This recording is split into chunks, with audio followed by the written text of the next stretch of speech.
That's what it sounded. It sounded like a bad call, too.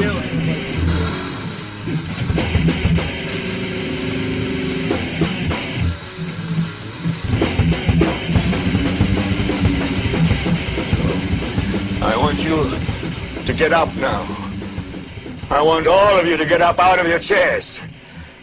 I want you to get up right now and go to the window, open it, and stick your head out and yell, "I'm as mad as hell, and I'm not going to take this anymore!"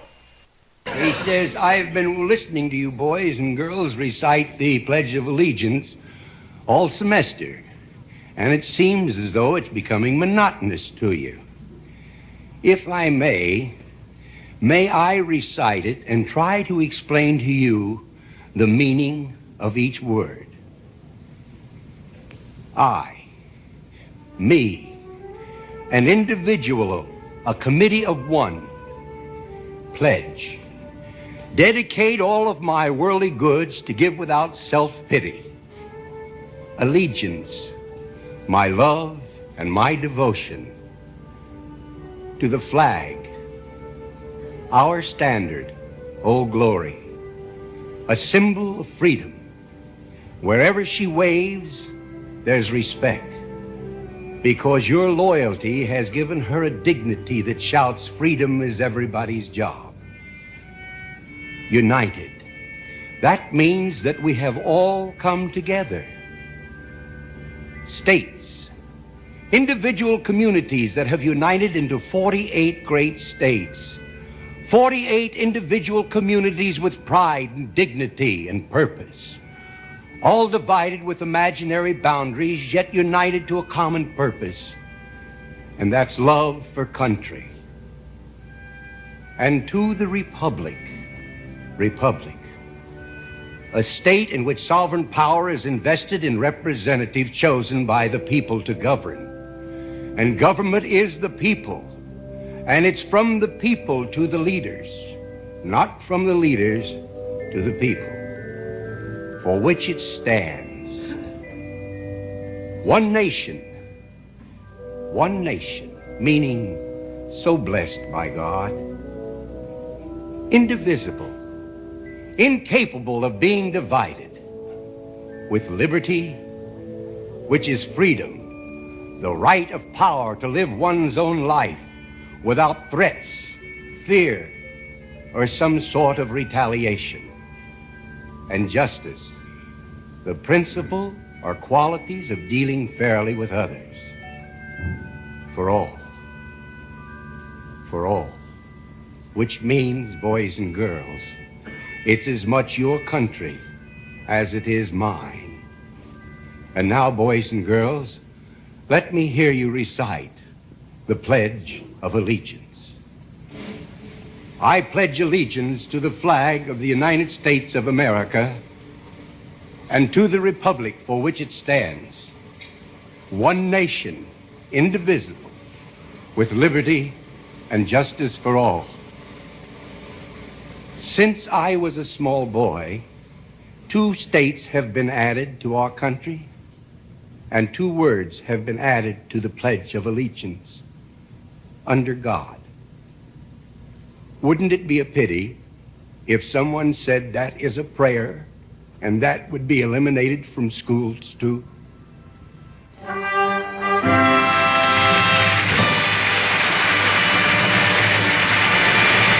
Good evening, everybody. Welcome to Smith Radio with your host, along with your host, Brian Smith, and co-host Carrie Smith. Giving you all the late breaking news, the updates of last week, get you set up for the water cooler at work next week so you know what you're talking about.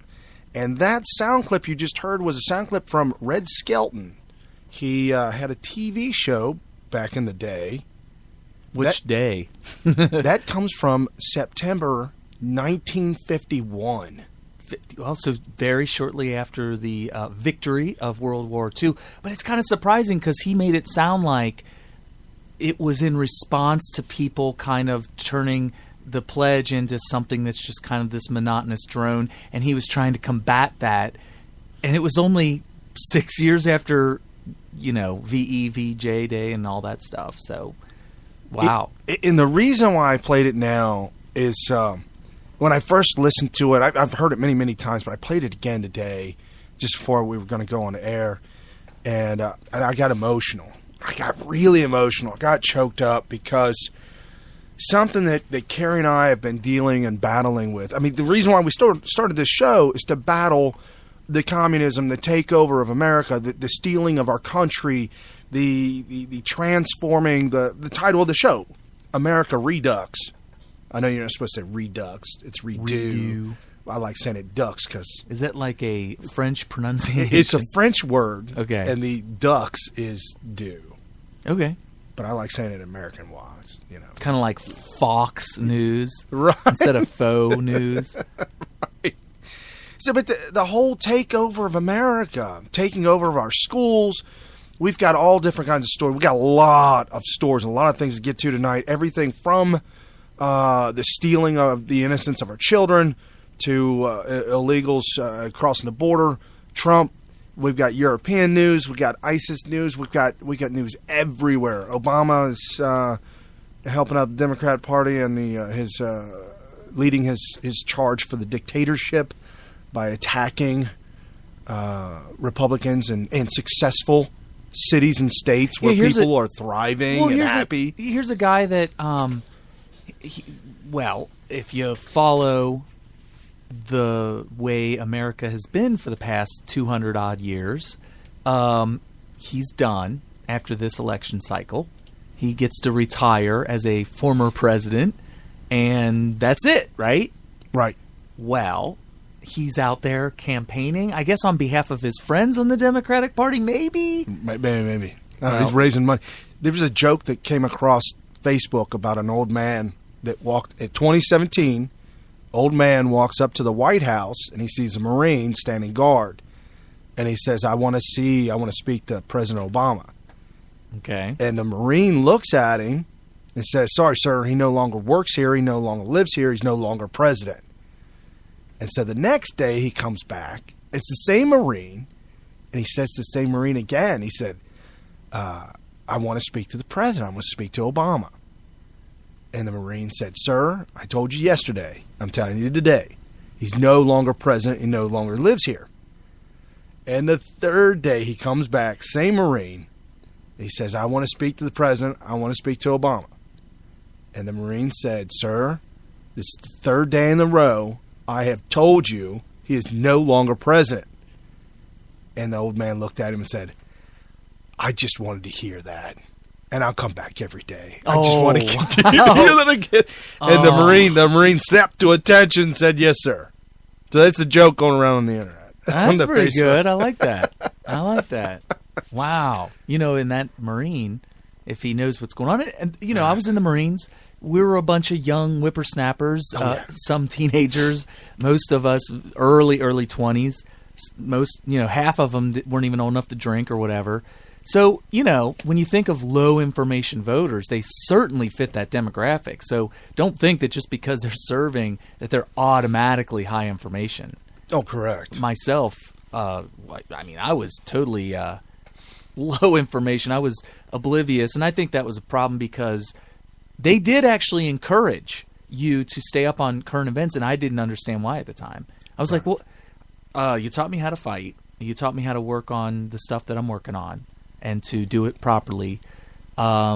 You were under the understanding that we could be deployed and all that. Why would I just take orders? Why do I need to watch the nightly world news? I mean, that's for my superiors to take care of. But actually, no, they wanted us to. But don't think for a second that most of us did because we were told we should. That's so, But not only that, but we were both deployed overseas. Yeah. And overseas, there is no... I mean, this was back before the internet.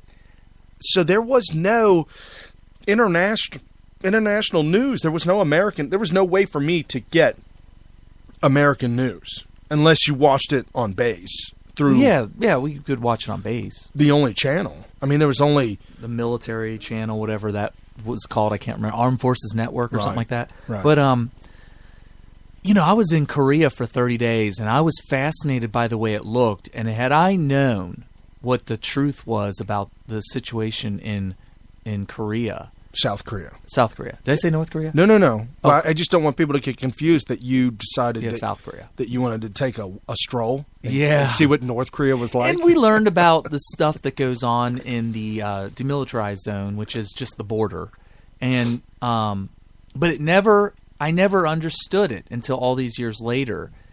You know, when I was there, this was before things were getting really dicey with the Kim Jong-il before he died. Right. Talking about, I'm going to get nukes and blah, blah. This is way before any of that. It was very quiet there. There was no world news involving Korea. It was his father that ran the place. It wasn't until late in his life that things started getting hairy, where he was threatening to get nukes, and we were all kind of like, hey, we should be acting concerned. And everybody was like, yeah, but it's North Korea. And then all of a sudden they actually did a test. And so they do have nukes now. It's been proven and verified that the test they did was, in fact, it was like an underground nuclear test. So now they do have them. How strong they are and how many they have is probably under a lot of, But if you ever want to see a parody of Kim Jong-il, you can watch the movie Team America: World Police. There you go. But you must be. That is a highly recommended movie. It's 17 plus though, folks. Oh, and is it? 17 plus? Is it NC-17? They wanted to make it rated X. Oh, come on. Yeah, they were fighting over it because they have marionettes in the whole show. The whole movie is performed by marionettes, by puppets. Yeah. Okay, well, the puppets at one point in time have no clothes on. Oh. And the puppets are doing things with, and so that goes along, for those of you, you guys all know Star Wars.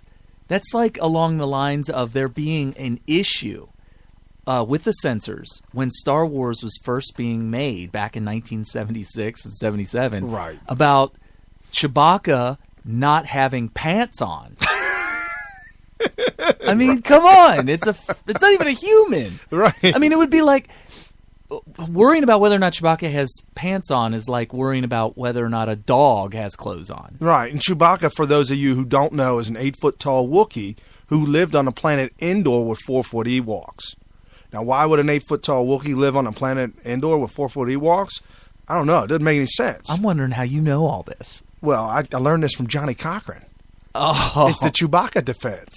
Oh, okay. So if it doesn't make any sense, you must have quit. I got you. Right. It doesn't make any sense. Then you must have quit. Yeah, you can only convict if it makes perfect sense.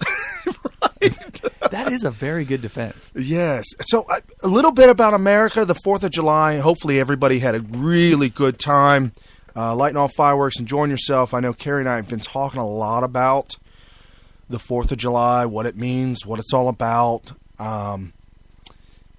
Everything that's going on, and hopefully we can provide some kind of outlet. I mean, I really think that that's what we do here on Smith Radio, is to provide an outlet or a way for you to learn, connect, and then vent. Right, vent, and then go back out and be able to give that kind of information to other people. So this is what I got from the 4th of July. On July 4th, 1776, the Founding Fathers declared to the world, not only to the colonies, that the colonies would henceforth be independent from Great Britain, but also, and more fundamentally, and this is from the Declaration, that all men are created equal, that they are endowed by their Creator with certain unalienable rights, that among these are life, liberty, and the pursuit of happiness. That to secure these rights, governments are instituted among men, deriving their just powers from the consent of the governed. Meaning, we as the people, this is the first time it's ever happened, we as the people are more important than the government. That whenever any form of government becomes destructive of these ends, it is the right of the people to alter or to abolish it and to institute new government, laying its foundation on such principles and organizing its powers in such form as to them shall seem most likely to affect their safety and happiness. This was the beginning of the first moral country on earth, a country in which individual rights were to be explicitly recognized and protected, and more important than the government itself. And so when people say, what makes you American so special, especially people over in Europe, people overseas, and I know there's a lot of people, I mean, you can listen to us anywhere in the world on the internet, and I'm not here to offend you, and I'm not here to make you upset. However, I am here to let you know that we're extremely, I feel like I am the luckiest person in the world to have been born in America and to experience the freedom that we had. You said had? Yes. Not have. Had. Had. So you feel blessed that you were born in a place where at one point they had the freedoms that are talked about in the Declaration of Independence and all that kind of stuff. So, and in this show, what we try to do is we try to show where the government is coming in, doing what's wrong, doing the wrong thing, what it should be doing, what it isn't doing, the different separations between state and federal government, the different powers that be, whether it be the executive branch, judicial branch, or legislative branch. These are the things that, and they should be teaching this in school or something. Right. Well, one thing I was noting as you were reading the Declaration of Independence was how completely plagiarized it is. Seriously, though, okay, for good right. reason and for good. The words and writings and teachings of John Locke, completely plagiarized. It's funny, we were taught in school, or at least I was, that these people were just really enlightened and inspired themselves and came up with this as like an original document, something kind of like when Einstein came up with the theory of special relativity. Everybody looks at that, all the scientists look at that and say, this is the first original thought that came to any scientist's mind in centuries. Completely.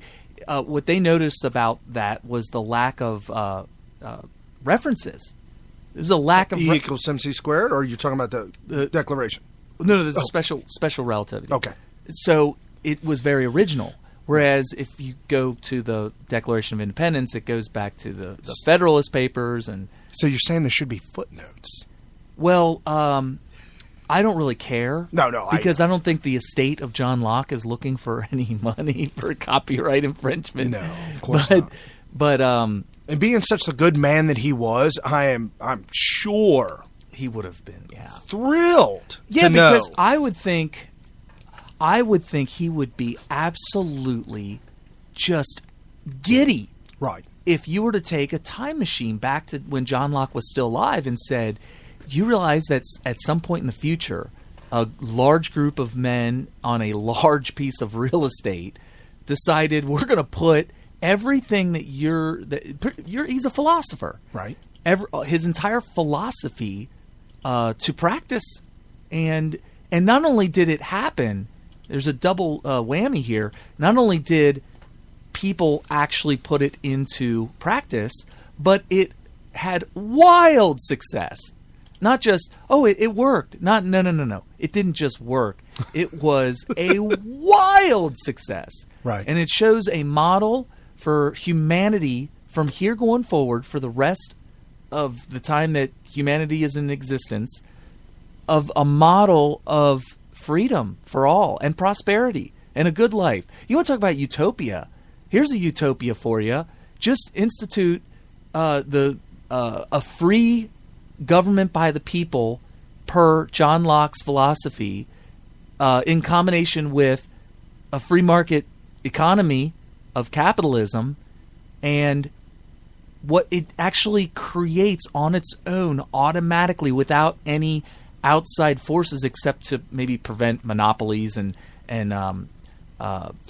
collusion against the consumers and citizens. Right. If you can have a governing body that just prevents collusion of bad people in power from colluding against the people as a whole, then the John Locke model of what we ended up with, the Declaration of Independence, of individual freedom, combined with the free market capitalism and you end up with, which would be like Adam Smith. Right. So you got Adam Smith, John Locke, you throw them both together. Charles Montesquieu, who came up with the separation of powers with the 3 branches, you put those 3 together like this trifecta, and you end up with the utopia that all these idiot communists are talking about.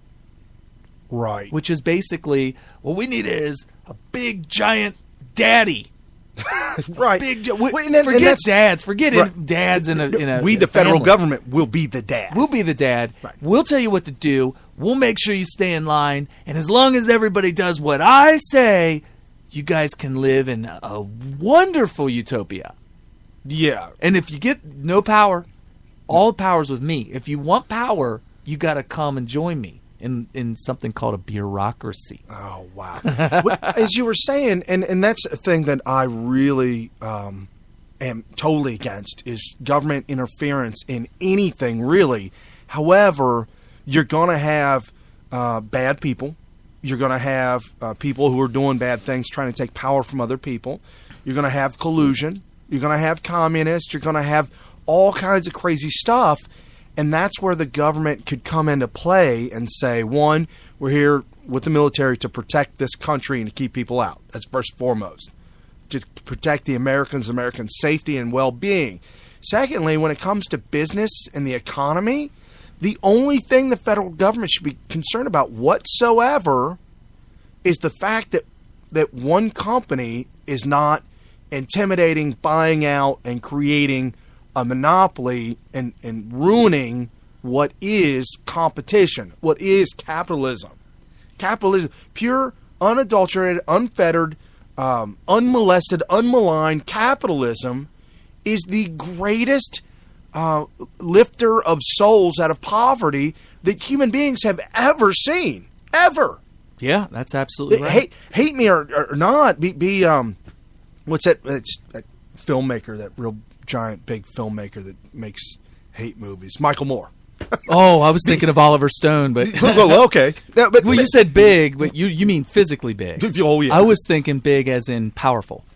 Okay, as powerful as Oliver Stone is, the bigness, that's translate that into mass. Right. So it's like energy into mass. Right. That's where the E equals MC squared. See, we connect it all together. Yeah, and so then you get Michael Moore, that's his mass. So if you take the energy of Oliver Stone and divide it by the square of the speed of light, you'll end up with the mass of Michael Moore. Wow. There you go. That's huge. So, but Michael Moore, hating on America, hating on capitalism, hating on everything that's great about America, yet at the same time enjoys the absolute wealth that capitalism has created him. Yeah, he has used capitalism to become as powerful and wealthy as he has. So it is very hypocritical. And I guess the only thing I can think of to defend him would be, well, if you asked him, he would probably say, well, I would give it all up in order to live in a communist, despotic, whatever. Despot. I wanted to say utopia, but utopia sounds pretty and fun and like a great place to live. Right. So that's the thing. The word utopia definitely conjures up an image in people's mind of a great place. Okay, so can I give you an example this week of what you got to be put on your smart cap, folks, and understand. Oh, no, that's too hard. When I give this information to you, you've got to understand that that the side that we're talking about is going to clearly come at you and either talk over you, scream at you, yell at you, and try and not make this on them. But this is them. This is what they do. The Democrat, liberal, communist, utopian idea, which is headed by the mayor of Chicago, Rahm Emanuel. Who was only a mayor because he was pretty much appointed there by the president. Oh, I was going to say the mafia. But President Mafia, same thing. Well, he's from Chicago, so when I say from, I mean that's where he lived for a while. He's actually from... actually, we don't know. Well, we don't. There was a disturbing thing that's come out. For me to tell you that I know or anybody else knows besides Obama where Obama was born will be very dishonest because it's not true that anybody knows. For Well, sure. the Secret Service in Britain claims that they know where he's from and that he's from Kenya. I wouldn't say that they are wrong because I don't know if they know or not. Although Kenyans, the older ones who would have been alive when Barack Obama was born, say, well, we know where he was born. But that's interesting. Well, and it doesn't matter to the media or anybody else. Let me put it all together since I like to look at things from a very large perspective. You have two areas that are in dispute as to whether or not he was born. Okay, you got Kenya, or you have whether or not where he was born or that he was born. Whether or not he was born. No, I'm just kidding. Whether or not he was, where he was born is in dispute. Okay, and it's only narrowed down to two places. It could be more, but for the most part, it's two places possible. Hawaii, right? Kenya, right. In one place, you have a large group of people who would be old enough to remember, who say, well, of course we know he was born here. And the other place, you can't find anybody anywhere, not in any hospitals, not out in the city, not anywhere, who's like, I don't know who this guy is. I never heard of him. I don't know. I never delivered him. Nobody knows. Barry Hussein? No. Never heard of it. Don't know the guy. There's not a single person in Hawaii who's come forward to say, well, yeah, I remember, or I remember the file, I remember the person, I remember the baby. Or even the family. The mother, there's many, many pictures of her, clothed and unclothed, on the internet, as well as her family, her parents, her dad. I mean, once you get this, well, look at the Swift boat veterans. Oh, yeah. I mean, nobody they remember him. Nobody knew that John Kerry, during Vietnam, the pathetic, America-hating, no fighting, I'm going to hide in a corner while you guys go fight. I mean, I guess you would remember that because you would be like, oh, that spineless jellyfish? I remember that fool. He was on my boat. There you go. And that's what happened. And all the Swift boat veterans came out and said, yeah, we remember that Joker. And they criticized that as a really devious political ploy. But come on, put yourself in these people's shoes. If they had any like of him or even indifference to him at all, they would not have done that. Right. So the whole point is, though, is that famous people, once they become famous, everybody that knows them comes out of the woodwork. Like, there's a friend of mine, his name's Brian Olive. He started the band White Stripes.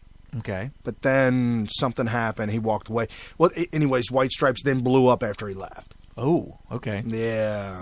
Well, how about that fifth Beatle? Exactly. So he started another band it's pretty good, but the whole point is that I haven't heard or talked of him in 30 years, and then all of a sudden it just came up. I'm like, oh, yeah, I know that guy. Mm-hmm. So if he did make it famous in the White Stripes, I certainly would have been like, I know him. Or if he ran for president, you could probably legitimately have some opinions about him. Oh, yeah, sure. And if somebody tried to come out and say, oh, they're just turning that into politics, and be ridiculous. Right. Because unless you had some sort of agenda, but why would the Swift boat veterans have an agenda? That to me seems genuine. They do have an agenda, Carrie. They want America to be free from the evils of John Kerry. Oh, okay. All right. Okay. So it was back to Chicago. Get back to Chicago. This week in Chicago, run by Mayor Rahm Emanuel, over the 4-day weekend, there were 82 people who were shot, and 15 of them died. 82 people shot in the city of Chicago in the 4-day weekend, and 15 of them died. Yeah, there's been a lot of talk of Chicago being worse than like Baghdad during the worst parts. Yeah, they're talking about more people have died in Chicago than during Desert Storm on the American side. Yeah, for any given time period. So, like, if you take a month, a year, a weekend, or whatever, yeah, you have a much, much higher probability of getting killed. Yeah. So, just before 10 p.m. on the 3800 block of North Sierra on the 4th of July, Pedro Rios Jr. became a statistic. The 14-year-old was shot and killed by Chicago police officers. after allegedly, Of course, allegedly. brandishing a .44 Magnum at the cop. But that's allegedly. It's alleged. It's alleged. So the article goes on. It says, "Who are the murderers and who are their victims?" 2011 Chicago police analysis found 90% of the murder victims in the city are men. 76% of the victims have prior arrest records, and the most common ages of the killers, 17 and 18. The killers are 17 and 18? Yeah. Well, I think the more significant statistic is the fact that it's 90% male. Correct. I think that's extremely sexist, and I think that they should institute a policy whereby however many men are killed, an equal number of females must be executed to bring the statistic up. Well, yeah. You have to. I mean, you got to do something in order to make fair. it evil. It's got to be fair. So I propose that now for Chicago. What do you think? I'm with you. Rahm Emanuel came out and he repeated his mantra that violence is a citywide issue. Whose city is that anyway? His. A quote, "The gun violence that was part of this weekend was totally unacceptable to every resident from the city of Chicago, regardless of where they live." Rahm Emanuel said, "Where are the parents? Where are the communities? Where are the gun laws?" Of course. And by the way, the parents, communities, all that stuff, it's all about socialism. They've instituted a vast social utopia, I guess you will, or government in that city. And it's a cancer. Right. The city has become the epicenter of what a doctor would call a cancer. Right, right. And that is, the result is it's just this degrading of the entire society. It's so far gone that you can't use chemo. You must amputate and remove. Okay. Which is kind of like what ended up happening with Detroit. Right. I mean, for all intents and purposes, Detroit isn't really a city anymore. They have a show on Netflix about Detroit. Oh, boy. Is it called... is it by Michael Moore? What's that one he made? Michael and me. No, whichever one. Columbine. Was it that? Columbine. Yeah, because he went to Flint, Michigan, and made a big stink about guns. Yeah, which.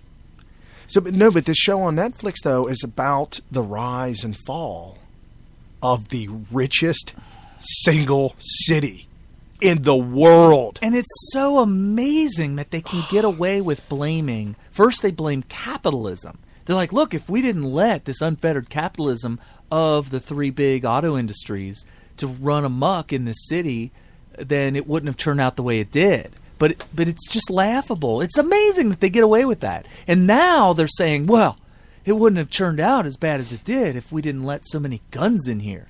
Right. So if you ever buy a gun, purchase a gun, and you want to get a CCW, concealed weapons permit, you can look at a map and see your state, and your state will have a red color, a blue color, a white color, or a black color, and according to the color of your state, we'll tell you where your concealed carry permit is recognized. So if I get one here in Ohio, literally I can go to any state. Really? Almost any state. Florida does an online CCW. Okay. And it's still up in the air on whether you actually have to be in Florida to get it. You have to be in Florida to get it. Maybe not. But what if I have You may it? not. Oh, you may not be in Florida. Just do it on the internet. Did you hear about the World Series of Poker? Not yet. No, okay. Well, no, the World Series of Poker has an online. You have the ability to play poker for money. Okay. On the internet through their WSOP website. Okay. So I thought, well, that sounds cool. Guess the rule is you have to be in Nevada. But it's a website. How are you going to...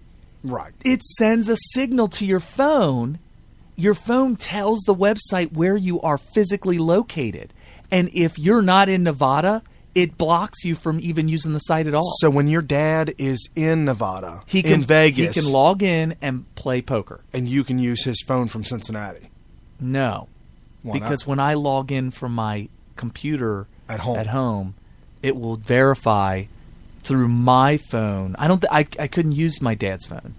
I don't think that would work. I'll try it though. You never know. So I'll break the law just for newsworthy purposes. Oh, yeah, well, we have to vet this thing out. Right. We have to yeah, find out. and we will report to you what we find. So Kind of like those reporters that bring box cutters onto planes. Like, hey, we're Oh, just Lord. trying to vet the system.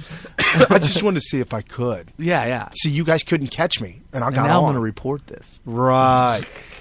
So in Florida, you can take an online thing for your CCW. I don't know if you have to be in Florida or not, but maybe according to Carrie, maybe they have a system set up like that.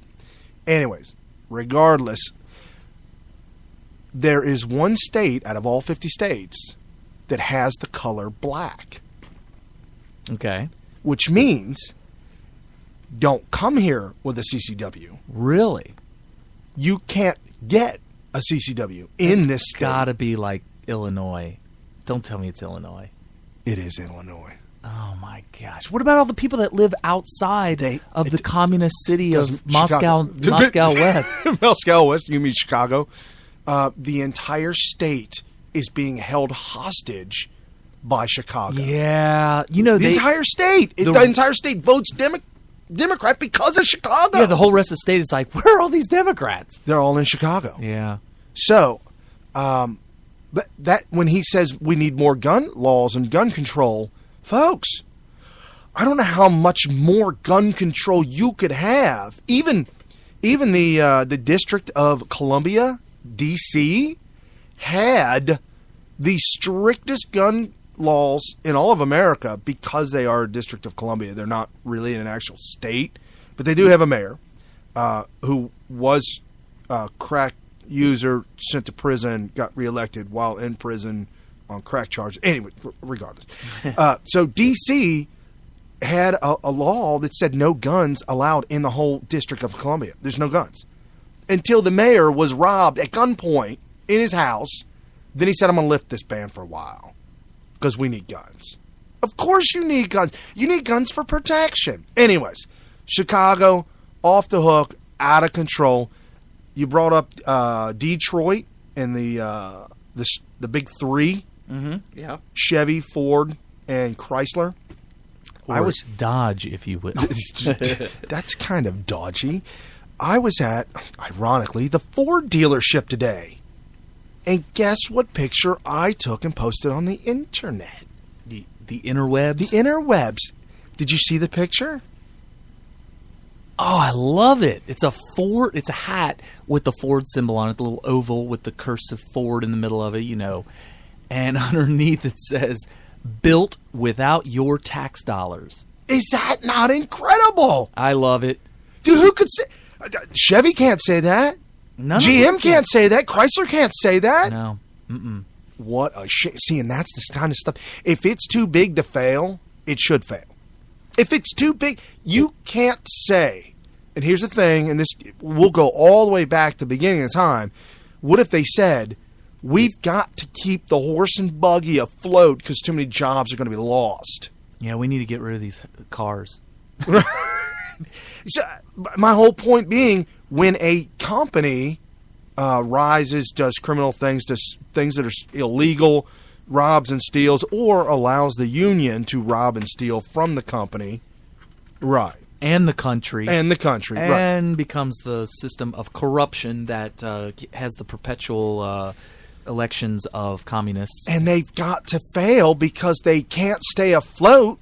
Let them file Chapter 13, Chapter 11 bankruptcy. Let them figure out, with the laws in place in the court systems, let them figure out what they're going to do and how they're going to do it. And the government should not have anything to do with it, Obama, paying off GM, that's now Government Motors, or that's what GM stands for, Government Motors. Yeah, just like GE, Government Electric. Right.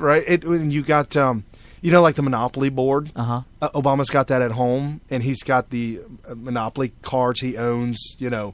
He has all of them. He has a whole board. He has all the deeds. All the deeds to all the Well, what you were just pieces. talking about is called economic Darwinism. Yeah. Oh, save the ones that can't live. No. Darwinism, the survival of the fittest and all that kind of. But I find it unbelievably ironic that if you talk to a person who is against that kind of capitalism, which capitalism could be looked at as an economic Darwinism, the same people that would be against that are complete Darwinists when it comes to biology and creationism. They don't believe in creation. They believe in natural selection Darwinism in biology. They're atheists, and they're all gung-ho on that. And yet those same people, the same kinds of people, not all of them, but a vast majority of people who are those atheistic types of Darwinists, look at economic Darwinism, which would be like capitalism, and they are just like, oh, that's terrible. Hey, I wanted to get your opinion on this. What do you think about this? In Chicago, we're still there, U.S. Senator Mark Kirk wants the federal government to help investigate the shootings in Chicago. He said, we are announcing soon a goal to provide federal ballistics on every gun crime in Chicago. Well, I don't have a problem with that kind of forensic science with regards to... The federal government stepping into a city to investigate all gun crimes. Well, here's where I would support that, or at least defend it. It's been the norm since the very beginning of the country that when things start to get out of the control of the local government or state government, then the federal government steps in, just like natural disasters and stuff like that. Clearly, when you have 80 deaths in a single city in a weekend, and you have the mayor of that city saying, "Oh my gosh, what's going on?" or whatever Rahm Emanuel said, clearly they've just lost control. What about the ATF and how they swooped up on Waco, Texas? Well, that would be something different. That would be a complete. What you're talking about is people who are exercising their First Amendment rights, free speech. But shooting people in the head is not really the kind of expression that would be protected by a Bill of Rights. Okay, fair enough. So and I don't know if they were shot in the head or not, but they definitely didn't survive. No, 80 some odd of them did not survive. Some of them may have survived, not of the 80. There may have been hundreds of more. Because that's the thing about getting shot. You don't always die. So if you heard of 80 deaths by gun wounds or whatever. You know what that means, don't you? That means hundreds more were shot that didn't die. Well, in Waco, Texas, the Branch Davidian we're talking about, nobody survived. Well, that was important to the government. Yeah, they burnt it to the ground. That was important. And there were, stories, rumors that some of Clinton's enemies were caught up in there too. Oh, that's ridiculous.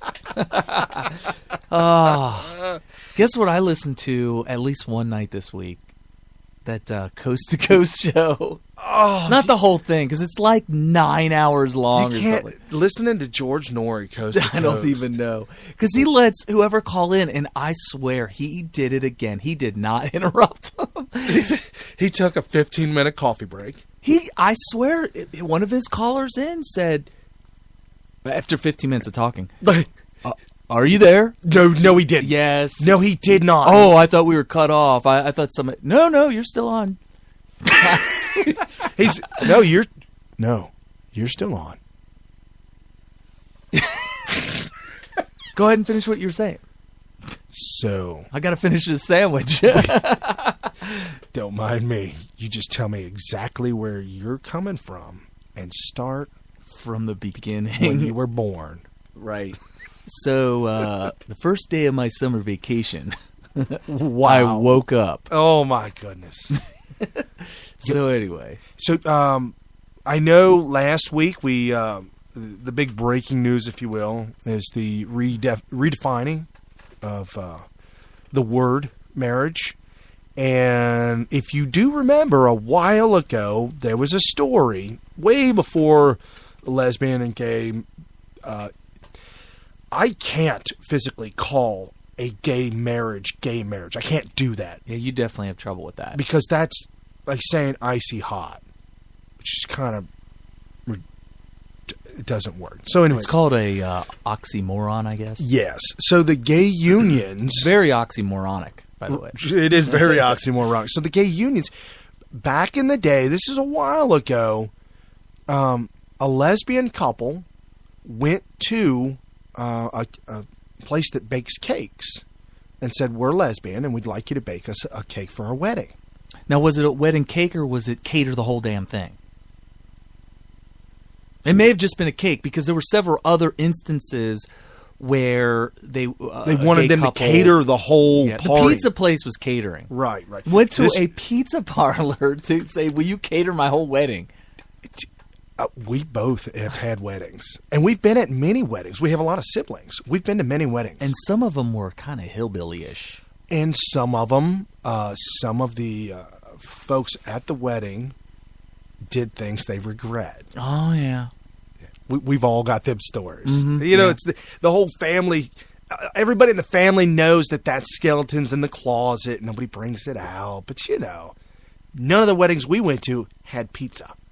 Not that I can think of. So in my mind, if you're having pizza catered wedding, you might be in the hills of Kentucky.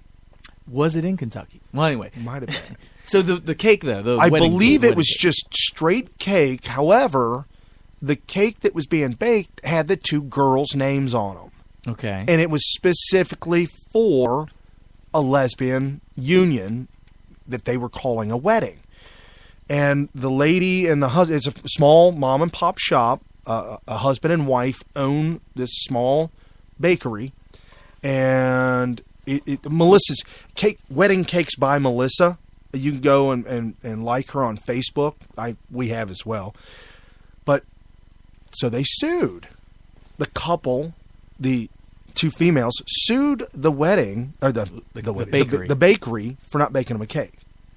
Well, this week, Oregon Labor Commissioner Brad, I might as well call him Brad Communist Avakin, finalized a preliminary ruling on July 2nd, ordering Aaron and Melissa Klein, the bakers who refused to make the cake for the same-sex wedding, to pay $135,000 in emotional damages to the couple they denied services to. Which would effectively put them out of business, right? Correct. Well, Brad, the commissioner, made a statement. He said, this case is not about a wedding cake or a marriage. It is about a business's refusal to serve someone because of their sexual orientation. Under Oregon law, that is illegal. Well, here's the problem I have with that ruling. I don't look at it as them not serving them because of their sexual orientation.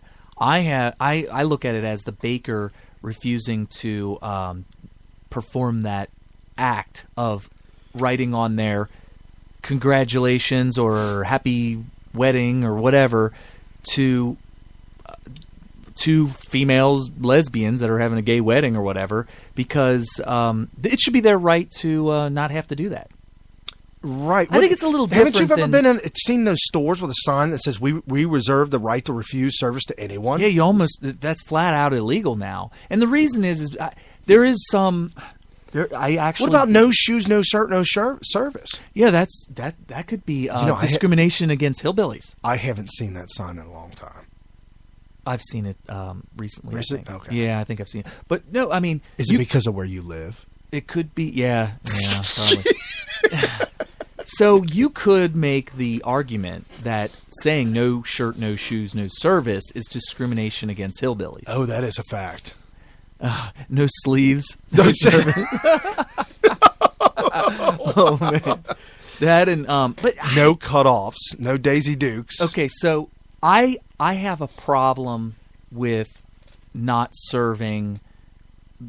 Okay, so I guess their argument would be, what if you had a black man and a white woman wanting to get married, and you have a really racist baker? Whoa, back up.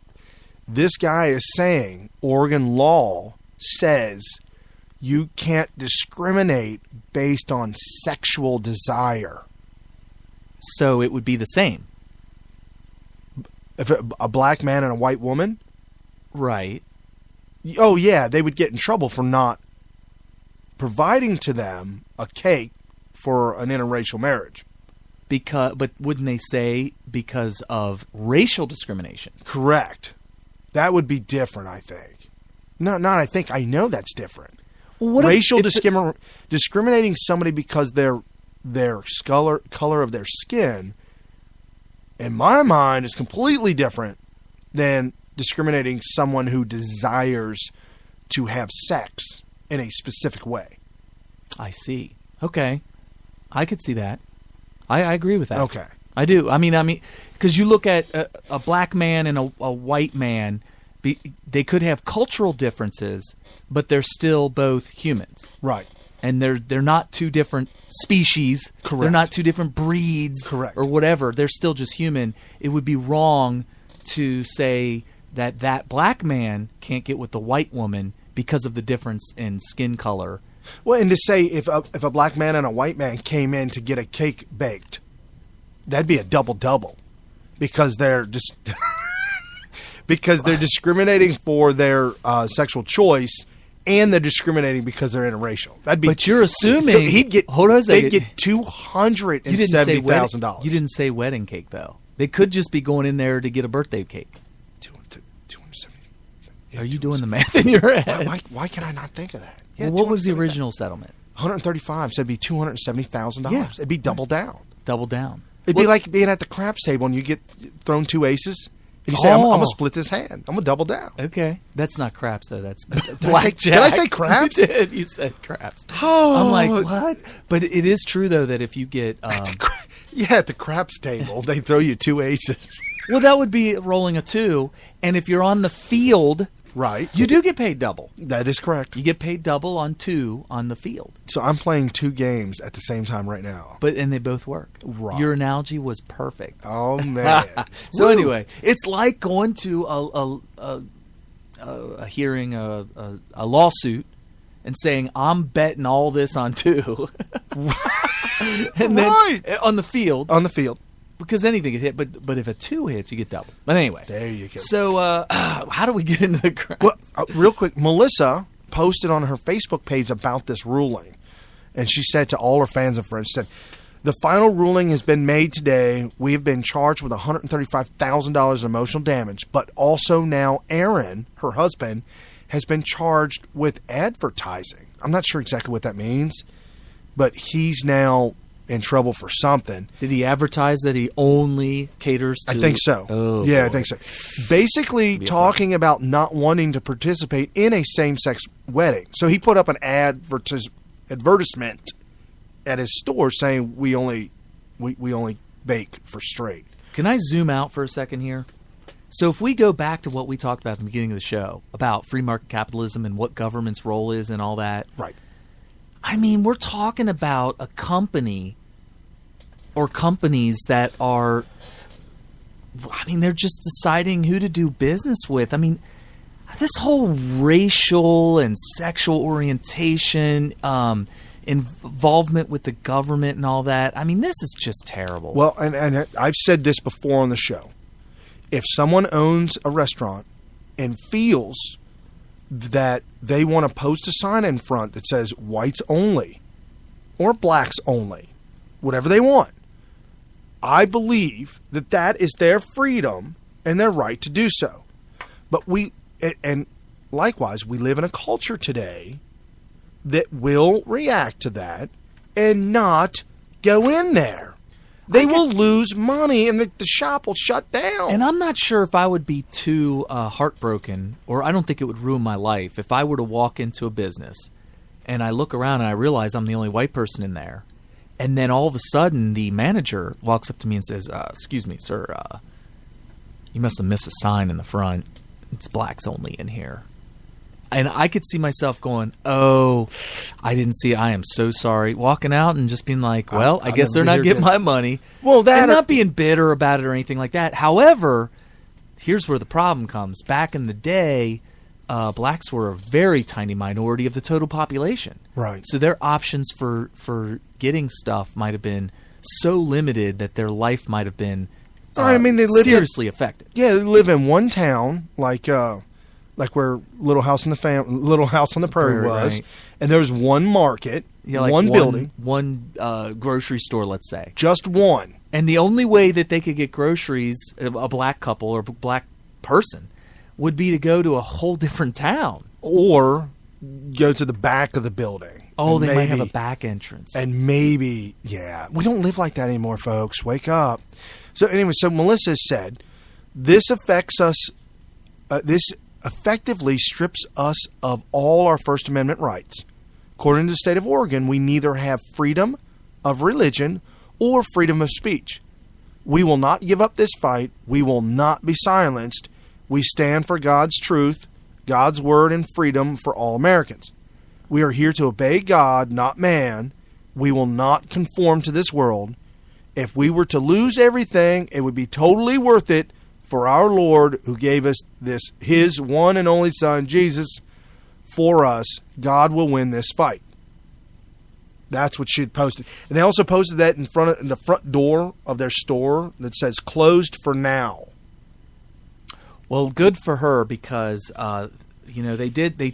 they took away a big chunk of the First Amendment this past week, and I'm really glad that she's going to stand her ground on it, and I hope that everybody else in the country does. And it's going to, what this amounts to is civil disobedience, and like Huckabee and many others have said, it's going to have to resort to civil disobedience. But there's a man named Nathan Collier out of Montana who was inspired by this new ruling. He's now petitioning to wed two wives. For the, what do you mean? He wants two wives. Oh, there we go. So now we're back to polygamy. There is also a woman this week that said she wanted to marry her dog. And bestiality. Well, she didn't say it was for sexual reasons. It's because this is her best friend, and they have this lifelong relationship. Was it James Woods? It might have been. James Woods, I think it was him. It was definitely a famous actor. I believe it was James Woods. If I'm wrong, I'm sorry. Call in and yell at me.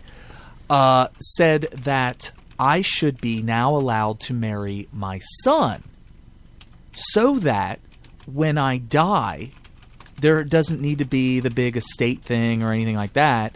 We could just he would have my possessions through marriage. You wouldn't have to go through a will and all that stuff. It'd be like common law marriage. So, in other words, when I die, my wife doesn't have to sit through a will to get all of my worldly possessions. She's my wife, so she just owns it already. I think it was James Woods. Okay, so James Woods can marry his son now, should be able to, now that the definition of marriage is pretty much whatever you feel like. And in so doing, you're actually using the law to your advantage by saying, well, now when I die, and of course the thing was, what is this, incest? Well, no, it can't be. Right, correct. Incest is only if you have sex with your family member. Or if there's a possibility of a pregnancy. That was the big thing about that. Really? Yes.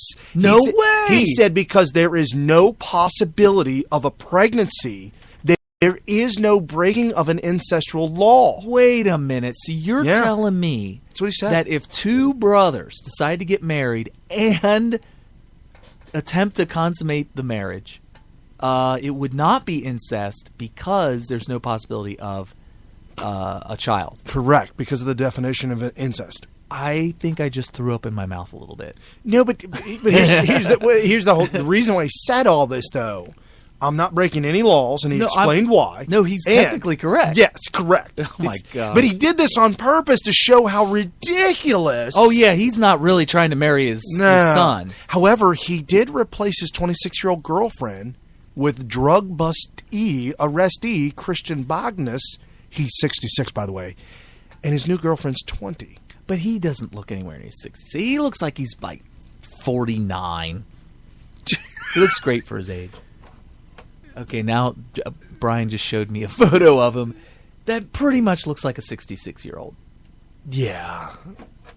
My 80-year-old neighbor looks like, better than him. She looks like she could be his granddaughter. Because how old did you say she was? 20. Oh, okay. Yeah, she looks like an underage child. But 20. More power to him. 20. Yeah, I mean, that's... it's if all you're him. single and you're in your 60s and you could bag a 20-year-old, So be more power it. to you. So check this out. Two different couples in Kentucky, are suing the county clerk in their town, for refusing to issue gay marriage licenses or any license to marriage at all.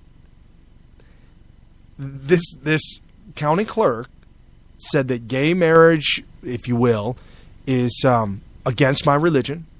I work here at the clerk's office. I'm the one who issues these licenses. Okay. I will not issue. And the couple came out and said, we want a license. And she said, I will not issue you a license for marriage. And another couple right behind him said, well, we want one. And they're a man and a woman. Uh-huh. Traditional couple. They're traditional. Well, what would be a non-traditional Gay. couple? Oh, gotcha. Right. So the straight couple, if you will, That's what I was thinking. said, well, we want a marriage, though. And she said, you know what? I'm shutting this down. Nobody's getting a license. Because, okay, so Nobody's getting he married. didn't want... I'm Devil's advocate? Oh. no, not devil's advocate. I'm trying to figure out... I'm trying to put myself in his shoes. He must be thinking, oh, I know what's going to happen here. Yeah. That they're going to say, oh, I was discriminated against. By refusing all marriage licenses, he's no longer discriminating. Nope. I love it. Not at all. Oh, this guy's a genius. Yeah. So he cannot be busted for discrimination. Not even in the Because slightest. if the gay couple went and said, hey, he did not issue me a license because we were gay, he could defend himself by saying, oh, that's not true. I just was having a bad day and decided not to issue it to anybody. And you know what? I'm going to have a bad year. I'm going to have a bad century. Yeah, it's going to be... A life. I'm going to have a bad life. They can force me to retire at 45. However... What's the pension? What's the severance package for something like that? Oh, my goodness. I don't know. Well, there could be wrongful termination suits. Well, but here's the thing, though. Who pays the lesbian and straight couple for... If they win a lawsuit, where's that money come from?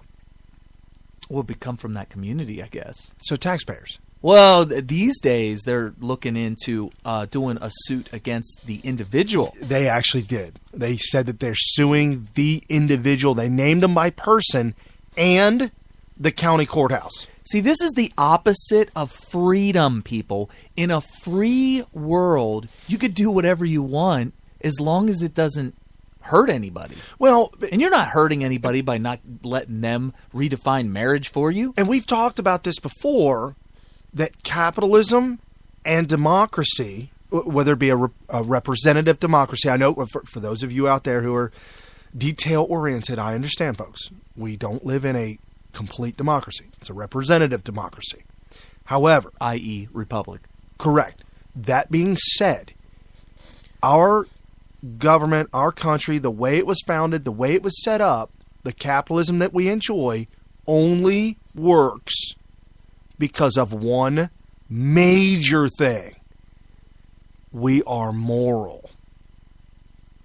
We have morality. Christian morals? Does it have to be tied in with religion? Well, let me ask you, Carrie. But you gotta be the atheist that you fight all the time on the internet. So put on your atheist hat. All right, I'll put on my atheist Because you know them so well. Oh, yes. 25 years, a quarter of a century. I know. Where do you get your morals? Let's see. An atheist would say, they just say, you don't have to believe in God in order to do the right thing. It's kind of like the do unto others as others you would have others do unto you type of thing. And So it's almost like a Where do you get them like from? where do I get it from? From Where my do you head? get your morals from? From my head, I guess. From your parents? From your upbringing? Oh yeah, I guess yeah. I mean, you could be taught morals. Yeah. Okay, where do they get their morals from? Well, if they were atheists too, Correct. I mean, they would say that. They would say, "Now, honey, do unto others of that other." Okay, you where have did others do but where unto did you. they get that saying from? Well, I mean, that probably is more biblical, but that doesn't mean. So do we get our morals from the government? Well, the government would say They're trying to define morality. Define morality now. Well, they would and they're say- losing the whole morality. Somehow atheists know intuitively in their hearts right and wrong. Like you shouldn't kill somebody, you shouldn't do harm, you shouldn't injure people. Why not? Ask somebody that's Muslim in the Middle East. Right? They believe, and they're religious too. Right? They believe that morally, if I want to be financially successful morally, I must take it from somebody else. Really? And I if didn't know that. absolutely, it's conquering. It's the whole I did not know that. It's the whole conquer mentality from way back from Genghis Khan's era. The whole mentality, and that's something else that's very unique about America. We've never had this conquer, take from somebody to have more. We've never had. Have you ever heard of Manifest Destiny? Well, yeah. Well, I don't know if the goal was to get wealth from other people, but definitely the Manifest Destiny was, let's make this whole continent the United States of America. And sure, we're going to have to push the Indians out to do so. Although, we tried to work with them. Oh yeah, the Come on. argument was, well, let's just see if they'll assimilate into our type of society. Right. Because they were just hunter-gatherers. Roaming around, doing nothing, fighting every day for a meal. Well, it wasn't doing nothing. It was you wake up every day and you go out and look for your food. Fight for it. Kill for it. I mean, you had to kill for it. Kill animals, and then the women would go out and pick berries and gather whatever to survive every year. However, a better life would be to set up property lines and divide areas. Right, that European model came over, and then there was kind of this belief in so back to land the and all Middle that. East. They're all about conquering one another. Well, they're not doing very good at that. Well, I mean, ISIS is making a run. we got a story later on in the third hour about ISIS taking over the Gaza Strip and pushing towards Israel. That'll be interesting to see how that works out. So anyways, the whole moral thing, our country only works because of morality. You have to have a moral and just persons. We tried to install this into other countries where it has failed because they lack that morality and that justness of themselves. If you tried to implement democracy and capitalism in a strict Muslim society, it would fail. Well, they don't believe in individual freedom. Right, it would fail horribly. If you look at Sharia law, which I'm not a student or a scholar of Sharia law, so I can't get too much into the whole encompassing Sharia law, but everything I've ever heard about Sharia law seems very, I mean, it almost seems like it would be more in line with what they believe in Marxism and socialism and dictatorship type of environment than individual freedom, which would be more of a self-rule. But like you said, you can show strong evidence that the founders of our country knew that this could only work with a strong Christian foundation of its society with this simple little thing. Correct. The only way that the judicial system works is when you can have witnesses go up on stand and trust that they're going to say the truth and not lie by putting their hand on a Bible and swearing to tell the whole truth with no other fear of any kind of consequence other than they could go to hell. Right, absolutely. I mean, even when I read this earlier, it says the founders wrote this down word for word, that these rights, life, liberty, and pursuit of happiness, not guaranteed happiness. Right. You are guaranteed You do not have the right to happiness. Correct. You are guaranteed the right to attempt it. Pursue it. Go find it. But these rights that we're given here are instituted among men, and they're deriving just powers from the consent of the governed. The government gets their power because we consent to it. Right. If we consent to Obama doing what he's doing, apparently we are. A majority are not, but I think that they don't know that they don't have to put up with this. It's a scary thing to say. Right. To say that, hey, all you out of 300 plus million people in America, you 150 plus million people who don't consent to this, you don't have to put up with it. That's a scary thing to say. Yeah, and if you talk to Glenn Beck, that doesn't end well. Well, we know that. I don't have to talk to Glenn Beck to figure that out. Okay, I don't want to get off on a tangent of Glenn Beck. But anyways, you so what see do you the think? whole I point. mean, isn't it pretty obvious that the founders had in mind a Christian society? When you absolutely. Consider, they knew their only hope to have a just judicial system and operate, something that works. The only way it works is if you can have witnesses never lie or have a good idea that they're not going to lie. And the only way you can do that is through the fear of God. Right. Make them put their right hand on the Bible and swear to God that they're not going to lie on the stand. And if you can sit there, if you can't trust in that working, then certainly the whole entire system collapses from that point out. Right. Could you imagine just being able to get a group of people together and say, hey, listen, we're going to go ahead and we're going to get this guy arrested. We're going to get him to fall for the crime. We're going to do a crime. We'll have him fall for it. We'll have, when we get up on stand, all you guys put your hand on the Bible and lie. And, I mean, if you could get away with that, then what kind of judicial system do we have? And then, with that kind of judicial system, what kind of society do we have? Right. Well, and now that you bring up what kind of society do we have, there is a former chair of the Republican Party by the name of Kathy Adams. Okay, before I get Carrie, you're a conservative, Tea Party member.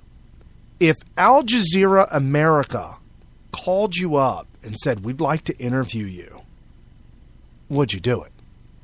I'd have more questions. I would say, well, wait, what's this about? So I wouldn't necessarily cower down, right? But I would definitely do a lot of homework to make sure that I avoided anything. I wouldn't want to walk right into a trap, because Al Jazeera is the enemy. I mean, that is who they are. It would be like back in the Cold War being interviewed by a state-run propaganda outlet USSR. In Russia, right? You have to know that everything that you say that can be taken out of context certainly will be right blowed up. So that's what my problem with Al Jazeera would be. So Al Jazeera America, I would say no. Al Jazeera America, formerly owned by Al Gore. What? Al Gore. Is that where the Al comes from? Yes, it does. Al Gore owned a TV network called Death to America? Correct. Oh, okay, gotcha. And so since that network, he wasn't doing anything with it, somebody approached him and said, we'd like to buy it. Okay. He said, okay, I'll sell. He's like, who are you? He's like, we're Al Jazeera. He's like, great. Here it is. So he sold the network to Al Jazeera. And Al Jazeera became Al Jazeera America. Right. Oh, you mean Al Jazeera America. Oh, I gotcha. Okay, so they invited Kathleen Adams to be on Al Jazeera America and talk about all things LGBT. Oh, okay. And at one point, anchor David Schuster had to physically hold back his laughter when Adams responded to his question with one of her own. And, Mr. Producer, roll soundbite 4B. And then children are being taught and led into believing that this is a natural and normal and healthy lifestyle. Now America is considering this, and I think that that is a very wrong direction. What we have seen in the Roman Empire and every great empire before, yes, there was a decline in morals toward the end of those empires. But the fact is the United States of America is the first one to say we're going to legalize and legitimize and put on the same level as heterosexual marriage. I think we ought to call into question our morals. Well, speaking of morals, Kathy, if the United States Supreme Court declares that homosexual marriage is legal, that there isn't something abhorrent about it, and that they can get the same benefits, the same rights as every other American, if the United States Supreme Court says it is legal, will you abide by what the United States Supreme Court says? Do you think that a man's body is meant for penetration by another man, or is a man's body meant that wasn't the question I asked you. I was just union asking with about a whether woman you... whose body is built for that behavior? I think that God made us in a way that heterosexual behavior is healthy and normal and natural. I think homosexual behavior is unnatural and unhealthy. I'll give you another chance. Do you think if the United States Supreme Court says it's legal, will you follow what the United States Supreme Court says? I am not going to throw away the scriptures and millennia of history in order to accept the judicial fiat of a few judges. Okay, I'll take that. We'll take that then as a no from the former chairman of the Texas Republican Party. Well, Yes. what's wrong with that? Yes, you heard that here first, folks. In case you didn't know, man's body was not meant for that. See, I didn't know that a man's body was not made for penetration until she said that. So I'm glad Mrs. Blunt Obvious pointed that out. Well, I mean, remember, go back to your childhood when you first were taught by your parents. What are we talking about here? What do you know when you taught the birds and the bees? Or was it the bees and the bees? What are they going to be talking about now? I mean, it was Adam and Eve, not Adam and Steve. And that's why you're going to pull your kids out of public school. They have been, yeah. Because they're going to be required to talk all about this. No, they're required to talk about this. However, I talked to my pastor about this, and I'm kind of going back and forth on some of these things. And we're working on trying to get him on a call-in, which I think would be awesome. Okay. But it's the whole sexualizing of the nation. Ah, I see this. Yeah. And sexual behavior needs to have some type of restraint. It's like any good thing out there, whether it be caffeine, ice cream, I mean, something that you like to do. Yeah, but if you do it in excess, it's like, here's what it is. It's like a nice, good, fine wine. If you disrespect it by drinking way too much, the next day you will pay. Right, but it goes further than that because a good fine wine is something that a very skilled artisan person, a man, will put together and for your enjoyment. Right. Whereas sexual intercourse is something that was made by God as a gift for those who have pledged, I should say a man and a woman, who have pledged a lifelong monogamous commitment to each other. Which is beneficial above all other options, the most beneficial to a society as a whole, on the whole. Well, you know why that is. Do you know why it's most beneficial? That is God's way of rewarding you for doing His will. Right. There's a story that I brought up a couple months ago where a whole group of children that were raised by gay parents were speaking out. They wrote a book about it. They did a documentary on it, on how their choice of the parents' choice of raising a child in a gay family ruined them mentally and emotionally. Wow, that's powerful. Yeah, well, that was quiet. I mean, you heard it here on Smith Radio. We're here. We're talking about it, all of it. Well, you know, it goes. I like to look at things really broad perspective and really simple things. I mean, the word good comes from the word God. And so anytime you can characterize something as good, then you can probably show how that would be what God wants. And anytime behavior that you do turns out to have a good result, that must be something that is God's will. And anything that you do that may seem good at first but ends up resulting in bad, what you're doing is abusing gifts from God, and he's punishing you. Oh, okay. So you could say, well, yeah, but sex with another man feels good. And so if it's good, it must be God's will. It makes me happy. It makes me feel good. Yeah, but look at the negative that comes of that in long term. Well, and we all know what the negative of that is, and it's a lot of people. There's a lot of negatives. Yeah, well, and then there's also a lot of people that that don't. I don't know if they don't want to see it, they don't want to believe it, they don't want to understand it. The negative effects of a man-on-man relationship is death. Yeah, I mean, it could and has killed a lot of men. Right. There was one thing right around the time when I was transitioning from atheist to a theist, if you will. The whole thing of AIDS was just mind-boggling to me. Well, you know, us growing up, I naturally thought that's how I was going to die.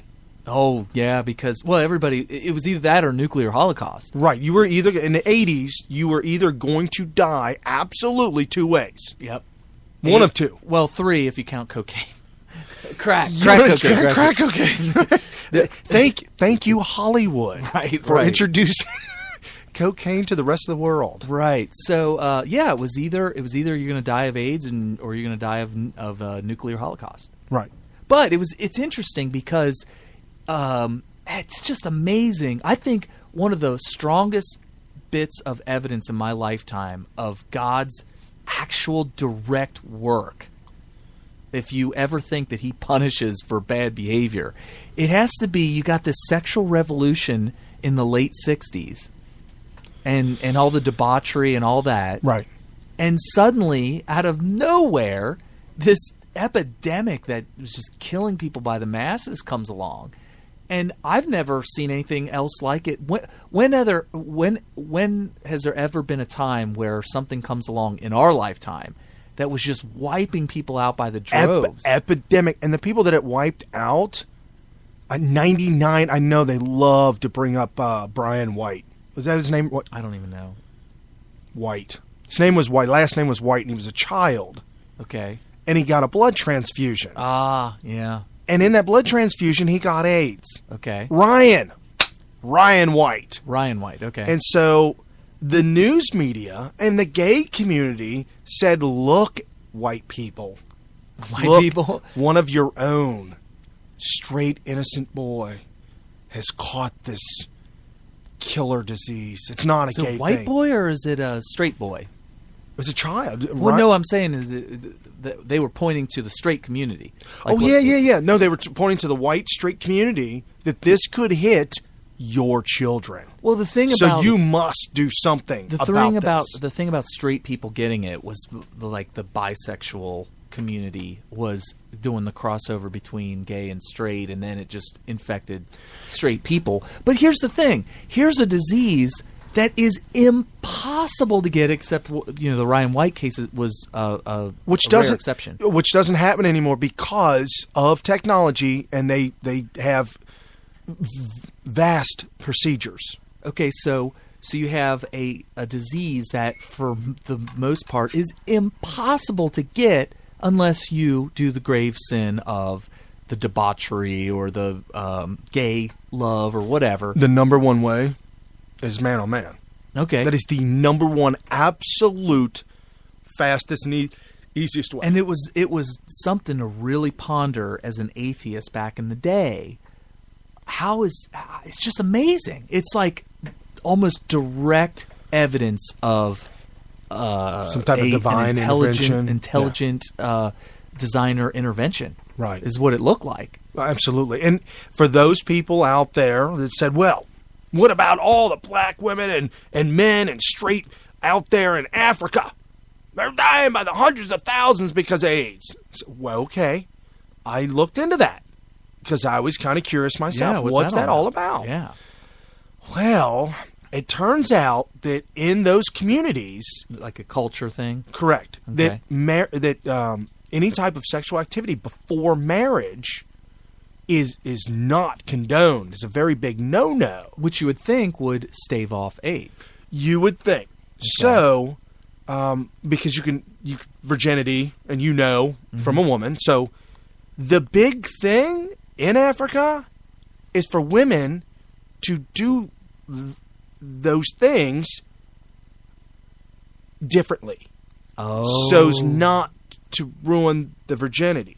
Ah, I see. So you're saying that they have this misconception of a concept. Misconception of a concept. So they're having this relationship, physical contact relationship, as a man and a man would have. Ah, which would be inappropriate on so many levels, including frowned on by God. Right. And so these men in Africa are transferring it to each other men and transferring it to their women. Right. So even if they were completely straight across the board, no gay people whatsoever, the fact that they're doing that way. Indeed, right. With multiple partners. Well, even if it was, oh yeah, right. You're not in a monogamous relationship. Correct. If you are married Right. in a marriage, and that's another thing too, folks. And I've talked with my wife about this extensively. I don't wear my sexuality on my sleeve. Okay. I don't sit around. I don't talk about it to people. You don't flaunt how straight you are. I don't wear a T-shirt with a man-woman symbol on it saying Okay. I'm this. I enjoy this. This is what I love to do. I don't talk about. I don't have discussions with anyone about my sexuality and what I like to do. I just don't. So, and what do? I have discussions about our kids and my wife and the family, how our family comes together and gets together for holidays and Christmas, things like that. That's a community oriented, if you will. Okay. Gay people, on the other hand, the ones I have a problem with are the ones who have created their identity is their very act that they enjoy doing behind closed doors. What they do with their partner behind closed doors, they are now making that first and foremost their number one. It's what they lead with. Yes. There's Phil Henry. It's a show I've talked about many times before. He does voices on the radio. Callers call in thinking he's interviewing somebody. Okay. And he's not. It's really him. Okay. And so the whole joke is on the caller. Okay. New callers. And there's one voice that he does. It's a reporter that calls in. Okay. He says, well, I'm a gay man and a gay journalist, so I just want to let you know, because I am a gay man and a gay journalist, I have an opinion on this. And the caller calls in. They're like, hey, I've got a bone to pick with you. Why do you keep saying, hey, whoa, buddy, back off. First and foremost, you need to understand, I'm a gay man and a gay journalist. So this mantra, Right. whole mantra. So, as opposed to a straight person who leads with that. Like, first and foremost, let me just point out that I have my wife. I'm a straight man and a straight journalist. Right. So we should open our show up every day. Welcome. Good evening, everybody. This is Smith Radio, Straight Smith Radio with Straight Brian Smith along with Straight Carrie Smith. giving you the straight news. The straightest news out there. Our news is not round. It's not crooked. It's not bent. It's not 90 degrees. It's Well, first and straight. foremost, we should first point out to everybody listening out there that we are, in fact, straight. So since I'm a straight man and a straight journalist doing a straight radio We're show. going to give it to you from a straight point of view. Yes. Today it is straight. All right. Oh, but do Yeah. do you see my point though? For someone to, in this whole sexualization, the fact that the left is so fascinated with sexualizing everything. You know how they say sex sells. It blows. Maybe that's what it is. I think so, but it blows my mind what they've done to some of the most beautiful women that come out as conservative. Oh, yeah, they just kill them. They just destroy them. Photoshop bombing. I don't know what the word is, where you cut somebody's head off and put it on another body, but make it look so real. Yeah, like it really, and it would be them naked or them doing involved in acts that would not be appropriate for anybody under the age of 18 to see. They're married, and this would make them look like they're cheating. Scarlet, Yeah, right. A charlatan. Well, like they're cheating. Right. And it's just this fascination that they have with Sarah Palin. Oh, my gosh. You know why? She's a, very good-looking woman. Beautiful. Yeah. So I think that they look at her, and there's an emotional tornado that happens in their head, whereas they hate her, but they can't help but to be attracted to them. And so it turns into this emotional, like this flood of emotion in their head. Twisted hate. Yeah, that they can't handle. They don't know what to do with it. And so, yeah, it's pretty bad. And then they go after her children, and it's just... yeah. So in Seattle, Washington, earlier this month, lifenews.com reported that it is now legal, or not legal, but implanting intravenous devices, the IUD, for students in high school versus the birth control pill. So a girl in a Seattle, Washington high school can have an IUD inserted into her uterus. Improvised explosive device? Correct. Improvised unexploded device. So it hasn't been exploded yet. Yeah, it's an IUD, not okay. Right, it's unexploded. So they insert this. Well, it's a form of birth control that was big in the 60s and 70s, and they realized that it used to be metal, and it stops once an egg and the sperm unite, creating an embryo and forming a baby. This actually kills that. Oh, so it's pretty much an abortion. Correct. There's no question about it. So the problem is it's not perfect. Children have been born with this implanted in their face. Oh, boy. So you live the rest of your life with this massive scar on the side of your face, knowing that was the prevent birth control method. Wow. So girls in Seattle, Washington high school are getting this done. I don't know if it's at the school, in the school's health clinic, without parents' consent.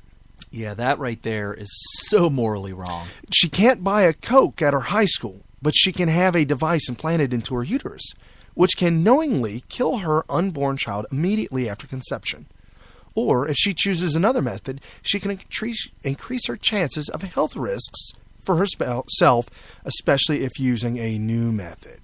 So, just from a broad zoom back point of view, this is I'm going to zoom out. So, when the school, which is government run, decides to circumvent the parental authority by acting as parent, this is just typical communism. Because in a communist utopia, when a child is born, the state takes over in the raising of that child. How dare you tell your child that their child's not allowed to have this? We know better. Yeah, we know better. We know that they're going to have sex anyway. They're going to do it anyway. They're going to do it anyway. Carrie, you don't know, Carrie. They're going to do it. Don't think that they're not going to do it. Let me tell you something. Everybody does it, Carrie. I grew up. I'm telling you right now. I'm going to spill my heart out here. These are beans. There's beans everywhere. Spilling the beans. I grew up my entire childhood, of course, in an inner city public school, so the worst of the worst Marxism you can imagine growing up. Oh yeah. I'm in the societal communist little utopian school, and commune, if you will. Commune. I'm in the commune, yeah. And I grew up believing that I was the only one not having sex. Oh, you were, Carrie. You were the only one. And it wasn't just the school and what they were teaching and all that kind of stuff. It was also Hollywood. So it was a 1-2 punch. So I would spend all day at school, and and then come home and spend all afternoon and all evening in Hollywood. Watching for the most part. Yeah, watching MTV. Watching the shows and all that kind of stuff, the sitcoms. Thank goodness. Thank the good Lord above they've taken Dukes of Hazzard off the air. after 37 years. Well, Dukes of Hazzard was a little bit like, I was very young when that was still on the air. I think they said it's run for 36 years, is now no longer on the air. Yeah, I was very young when that was big. Very young. I was like practically a little bit, I was like a toddler, but I loved it. But anyway, wasn't because, let me tell you something about Dukes of Hazzard. It wasn't because it was kind of hillbilly and it was all about General Lee and the Confederate flag. That stuff wasn't even J.D. Hogg. Right. It was about race cars. It was about watching these guys on unpaved roads. Oh, yeah. Running away from cops. There was one episode where the whole car ran past a truck full of cans of paint. Oh, I remember that. The General Lee was completely covered in paint. Okay. And then the announcer, the voiceover. Yeah. You never saw his face. No. Like, and in Hazzard County, we call these car washes. They'll remove anything. And so the General Lee ran through a giant mud puddle. Okay. Came out on the other end completely clean. How is that even possible? No, my favorite is whenever they would go over a jump, of course they would make it. And then the police car always crashed. Yeah, always. But anyway. So, but anyway. You're the only one not never having sex. Right. And I believe, in hindsight, of course you look around, you don't talk to your friends about it. But I just figured I was the only one not having sex. And then they all probably thought the same thing about all of us. Right. And it was a very awkward situation at all times. You don't want to be square. You don't want to ever be unwanted or not included in a club. Well, and it was a source of, let me put it to you this way. Nobody ever would admit they were a virgin. No. I don't even care. We were in, 6th grade, 7th grade, 8th grade. And why that was such a horrible thing to talk about. Well, when you watch TV and you learn the things that you learn in school and you talk to your friends and all that, it really appeared as if, well, this was common and everybody was doing it. And the truth is that we were probably all virgins. It probably came from our free-loving hippie parents. Yeah, well, they may have actually had a lot, maybe. And it was because that was like, hey, we're coming out of this oppressive world of parents keeping you locked up with the chastity belt in your lofty upstairs bedroom and you're not allowed out and you can't have sex before marriage. And then they rebelled. Right. And then you have that whole hate street thing in San Francisco and the drugs and the rock and roll and all that. And then here they have us, children. Free sex, and free love. Right. We are the product of that. Those were our parents. And now we're rebelling against them and how ignorant they were. Right. They were what produced AIDS. And they produced Obama. That's right. They did. Well, so the baby boomers, so it is true. The baby boomers have destroyed America.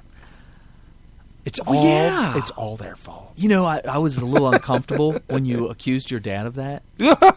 and I looked at him for his reaction, and he didn't fight it. He didn't fight it. He did it. I thought for sure he was going to be so insulted. I said that on purpose. But your dad wasn't a hippie, though. No. And I said that on purpose to get a reaction out of him. And I didn't get what I expected. Your dad would have been considered, he was the earliest baby boomers, if you will. He was born in 42, wasn't he? So he would have technically been older. He's 73 now. So 42, he's not a baby boomer. No. Baby boomers are considered those born right after the victory. 46 to 64.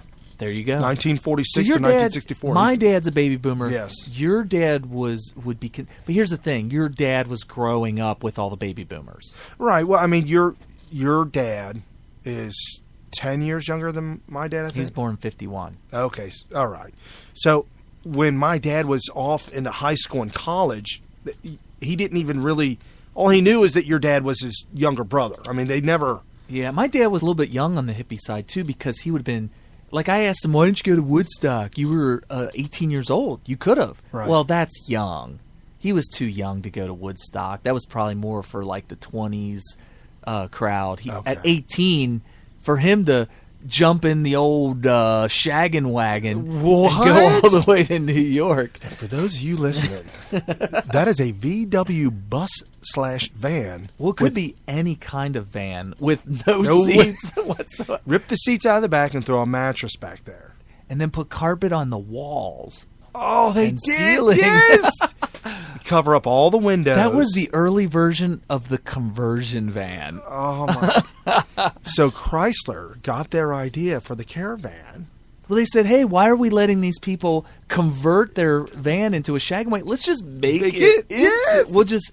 It's like today. Did you know that these days, well, maybe a couple years ago, I don't know about today, you could buy a sedan or a coupe or whatever with those ridiculous huge rims factory. Wow. Because they're like, hey, all these Everybody people, wants them. They're pulling our factory rims off and putting these ridiculous rims on. Why don't we just offer it with the ridiculous rims? And then that's where the Challenger, I guess, the new one, you know, they have the huge rims on them and everything. Oh, yeah. That's a result of them being like, hey, why don't we just offer this as a factory upgrade? Well, and they'll go for it because you just wrap it up in the loan anyways and be done with it. Why don't we just charge them for it? Correct. Make an extra So money. getting back to your dad, yeah, I mean, he grew up and all that, but he would have been that older brother like, what the heck's wrong with you kids? Right. Right. So and we could see that in your dad today because your dad is not a hippie and he wasn't a hippie. No, it wasn't. So I don't necessarily blame him. In fact, when you say I blame the baby boomers, he probably automatically assumes you're not talking about him. Yeah, well, not only that, but he's like, yeah, so do I. Yeah. Daggone darn kids. Darn kids. Yeah, what you thinking? That's funny. Yeah. So anyway. So, do you want to discuss the immoral and completely bankrupt president that we have?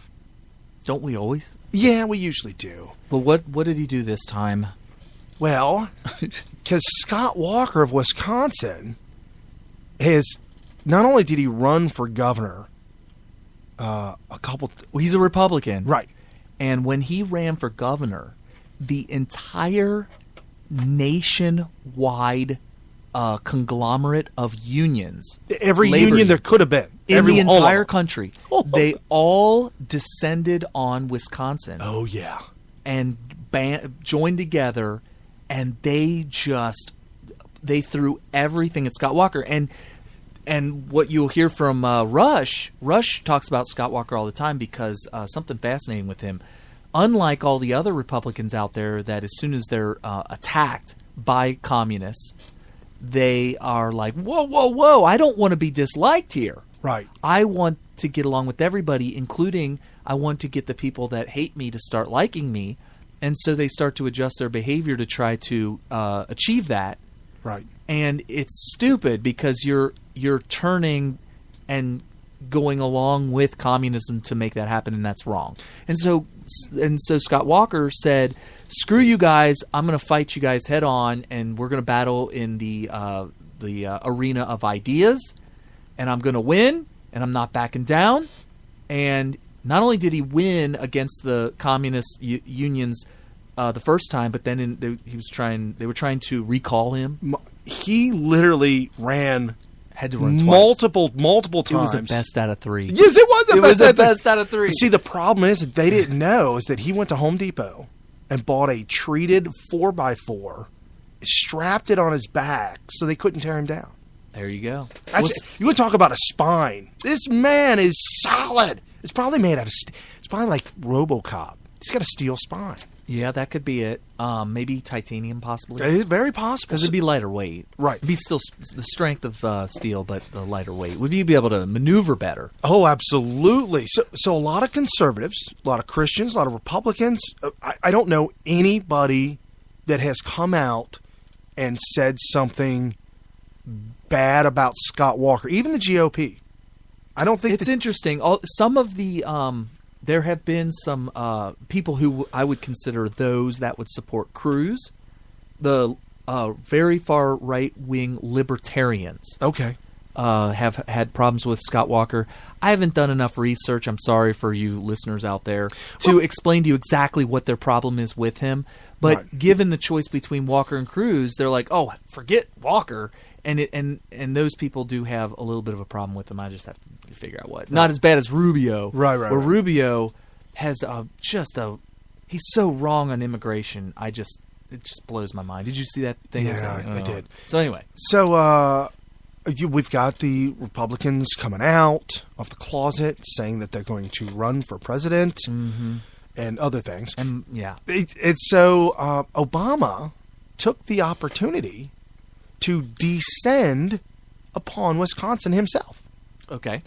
He went to Wisconsin knowing full well that Scott Walker is running for president. He's got a lot of backing. And I'm glad he is because, like Rush says, hate him, like him, whatever, whether or not you like his policies or not, they should look to him as the model for how to handle the unbelievable tsunami of communist attacks from the media, right? Or media from everybody, union, right?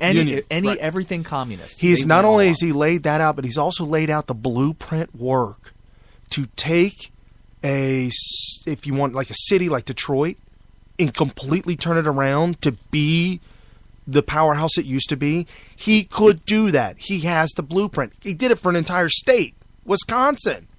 Literally turned that place all the way around and gave the people of Wisconsin what they wanted, which is a thriving state versus something that's completely bankrupt. So Obama descended upon Wisconsin, and he likened Mr. Walker and the bus full of Republican candidates to an Uncle Harry at Thanksgiving dinner who says something that makes no sense. Quote, "You love him," the president said. "He's still a member of your family, right? But you gotta correct him. You don't want to put him in charge of stuff." Which, by the way, I don't know anybody who thinks that of their crazy uncle at a party. Right, not at all. So like, I love Uncle Scotty, but you know what? I don't think he should be in charge of anything. Who says nothing that? At all. Nothing at all. It just shows how completely Obama disconnected to reality of life. It's just so he compared the recent economic performance of Wisconsin under Walker with that of its neighbor Minnesota, where Democrats have been in charge. He pointed out that Minnesota had raised taxes on the wealthy, increased the minimum wage, and expanded its Medicare program to offer health insurances to more of the needy. None of which has happened in Wisconsin. Minnesota's unemployment rate is lower, he said, and its median income is higher. Quote, this is Obama. Minnesota is winning this border battle. Obama said the Democrat Party had healthy competition among presidential contenders. But I've lost count of the number of Republicans running. They have enough for an actual Hunger Games. Oh, my gosh. He said to a raucous cheers, and then he said, but I'm coming here because why should they have all the fun? What? That's exactly what he said. Why should they have all the fun? That's exactly what he said. What does he want to start a Hunger Games and be a contestant? Is Hunger Games fun? Do you know what Hunger Games is? Yeah, I wouldn't want to be in there. I would think that would be pretty scary. But apparently he said, why should they have all the fun? Sounds like he's setting himself up for a dictatorship takeover.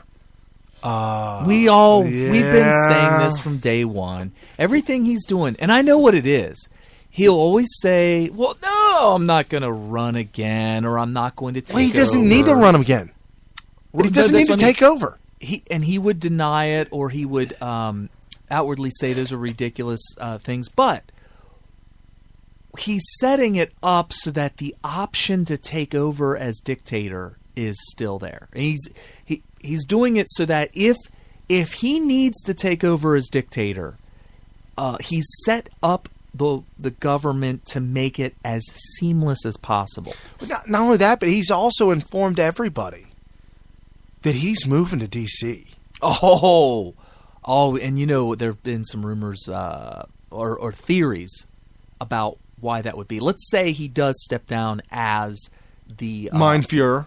Führer, or president. Let's say his presidency comes to an end and he steps down peacefully. They think he's going to try. First of all, he could try to take over as dictator after the fact. That could happen, right? But that would be a lot harder once he's gone. So they're thinking he might try to run as world leader. Okay, I know you laugh about that, but the reason why I laugh and the reason why there's humor to that is because there's all truth. Well, not all. There's all humor. There's an element of truth to it. Well, and some may be listening right now and saying, how is that even possible? Well, here's why. In America, we have two main parties and then some dissenters and some third parties, fourth parties, whatever. But the vast majority of people are going to fall under one of the two parties. And even if there's more than two parties, there's really only two main ideologies, right. Communism and capitalism.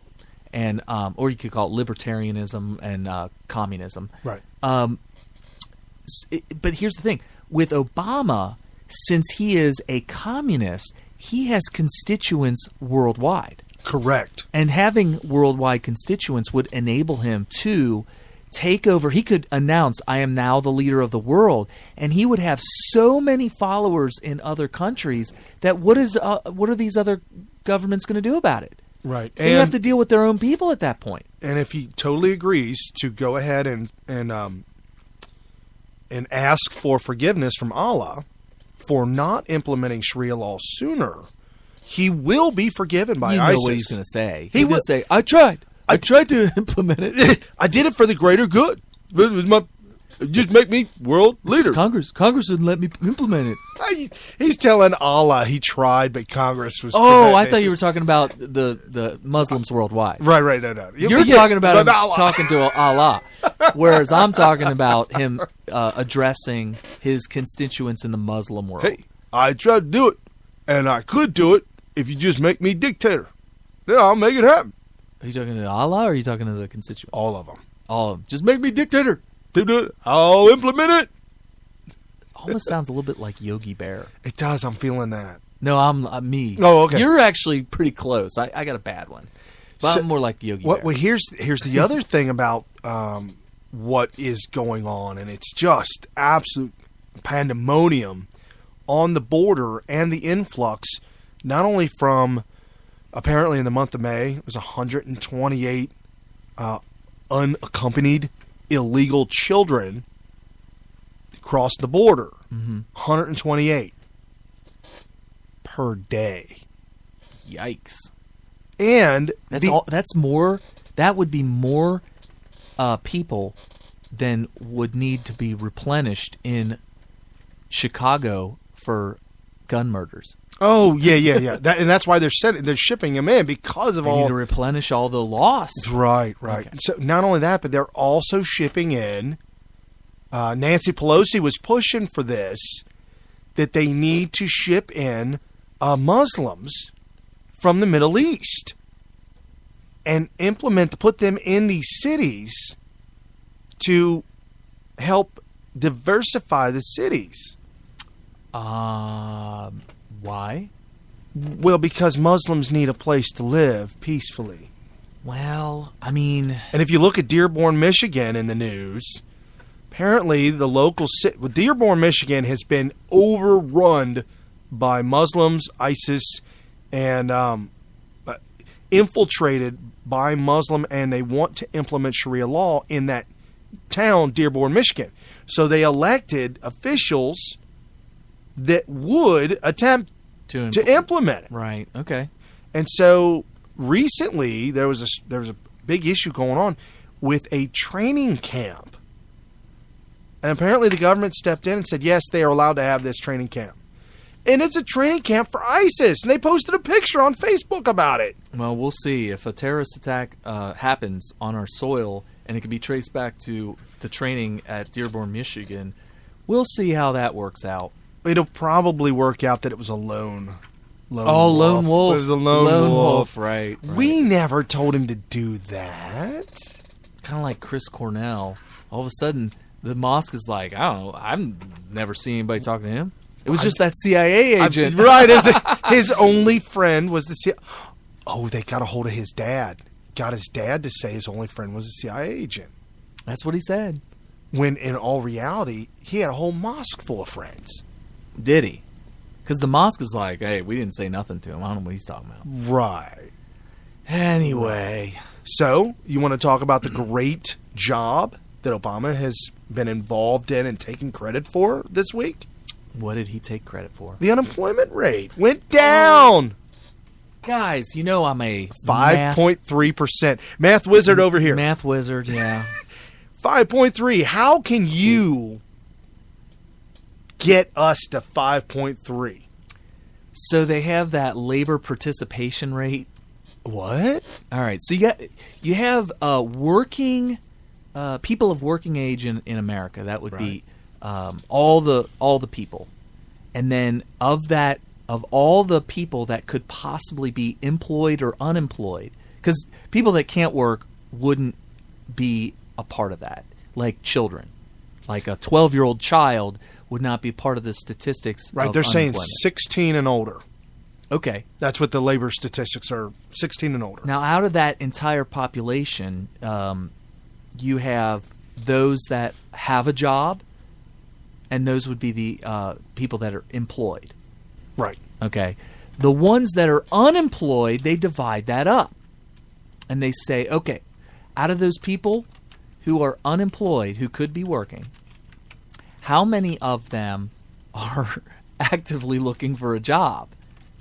And if the number of people who are looking for a job who are still unemployed is small, then that's the percentage that Obama's talking about. The problem is by decreasing that number, or if he needs to decrease that number, he could say, well, let's reduce the amount of people who are looking for a job. Whoa. But that increases the number of people who are unemployed that are not even looking.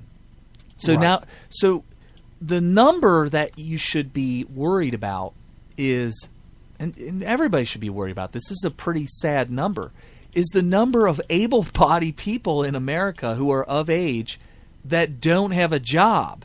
Right. That number has either stayed the same or increased since Obama's been in office, and I think the argument is it's so bad. I mean, we're talking European countries that are collapsing numbers. Well, they're saying that the out-of-workforce Americans that aren't even in the workforce anymore, 16 and older, participation rate, 92,898,000. It's 93 million Americans not working, and I think they said in 1 in 5 households, nobody works. 1 in 5. And you know what? This is the highest rate since the 70s. I know that you can't make statistics or facts out of anecdotal evidence, but, you know, just in my daily observations from friends or just being around town or at work or wherever I may be, that sounds about right. And I'm basing that on comparisons to the way it was when Bush was in office, the way it was when I was growing up. It's definitely lower. There's a lot of people that are much younger than me that don't have a reference point that I have. My reference point would be what I observed 15 years ago and what I observed 20 years ago and 30 years ago, because I'm old enough to have those observational references. These younger people who I'm arguing with on Twitter or online on some chat room somewhere, they just don't get it. They cannot believe me. They either think I'm lying or I'm wrong, I'm making stuff up, and how is your anecdotal observations evidence of anything? Well, it is what it is. Yeah, and if you go to David Stockman shock blog, The real unemployment rate, 42.9%. Now, that may sound like a ridiculous percent. However, when you consider the fact that 51% or so, or maybe more, I think it said it's higher than 51%. Of people who are living on government subsidies of some sort. That's right, 51%, right. We just tipped over that. It might even be 52 now, but it still. Would make sense that the total unemployment rate, the real unemployment rate would be closer to, I would say, it would make sense to me if it was more like 25%. The 41% sounds ridiculously excessive. However, if some magical person were to come down and say, if God himself came down and said, Carrie, I know all the numbers, it's 41%. I'd be like, well, you know what? I'm not that surprised. I'm not that surprised. But if it turns out that it was 25%, that's still a huge tragedy. And it's socialism. That's what socialism brings. And so we're at the very beginning of it because Obama was the one who really put the icing on the cake of the socialist utopia of America, right? So we're at the beginning of it. Years down the line, it'll look like France, who is having some major issues. People that will work 3 days a week, 3 hours a day, 5 days a week, 3 hours a day. And the argument that they make is, it's the way we do it in France. All right, that's their argument. That's just the way we do it here.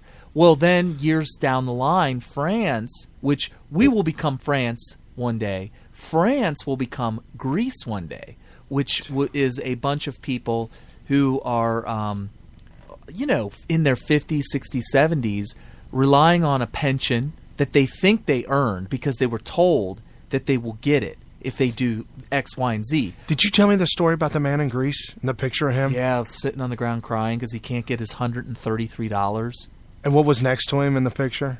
He had two little things next to him, like a whole arm's distance away, like he's done with it. He just threw it on the ground, slumped down, butt on the ground, head down, crying, and arm's distance away, strewn about, bank book, ID.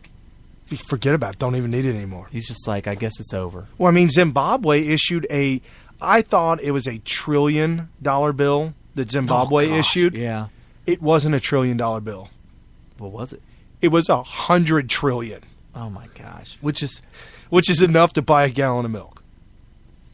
I mean, and that's the problem with inflation, but that's a whole different story. But that's where this whole thing is going, though. When you start lying about the numbers, you start fudging and lying and cheating and stealing, and the numbers aren't real. The structure's not real. There's no real foundation. You become a house of cards. He's literally saying that of these 90 million people that are no longer looking for work, that are able-bodied people, we don't need to consider them because we're subsidizing them. We don't need to consider them.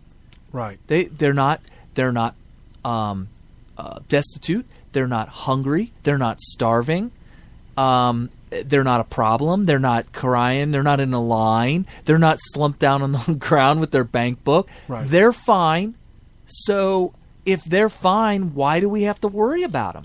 And that's literally what Obama's saying. Right. All I'm worried about and all you need to be concerned about is the 5% of people who are looking for a job, that their pursuit of happiness is to get a job. They have not realized their point of happiness, which is to have a job. And so we need to work on those 5%. Those other people, they've already achieved their happiness.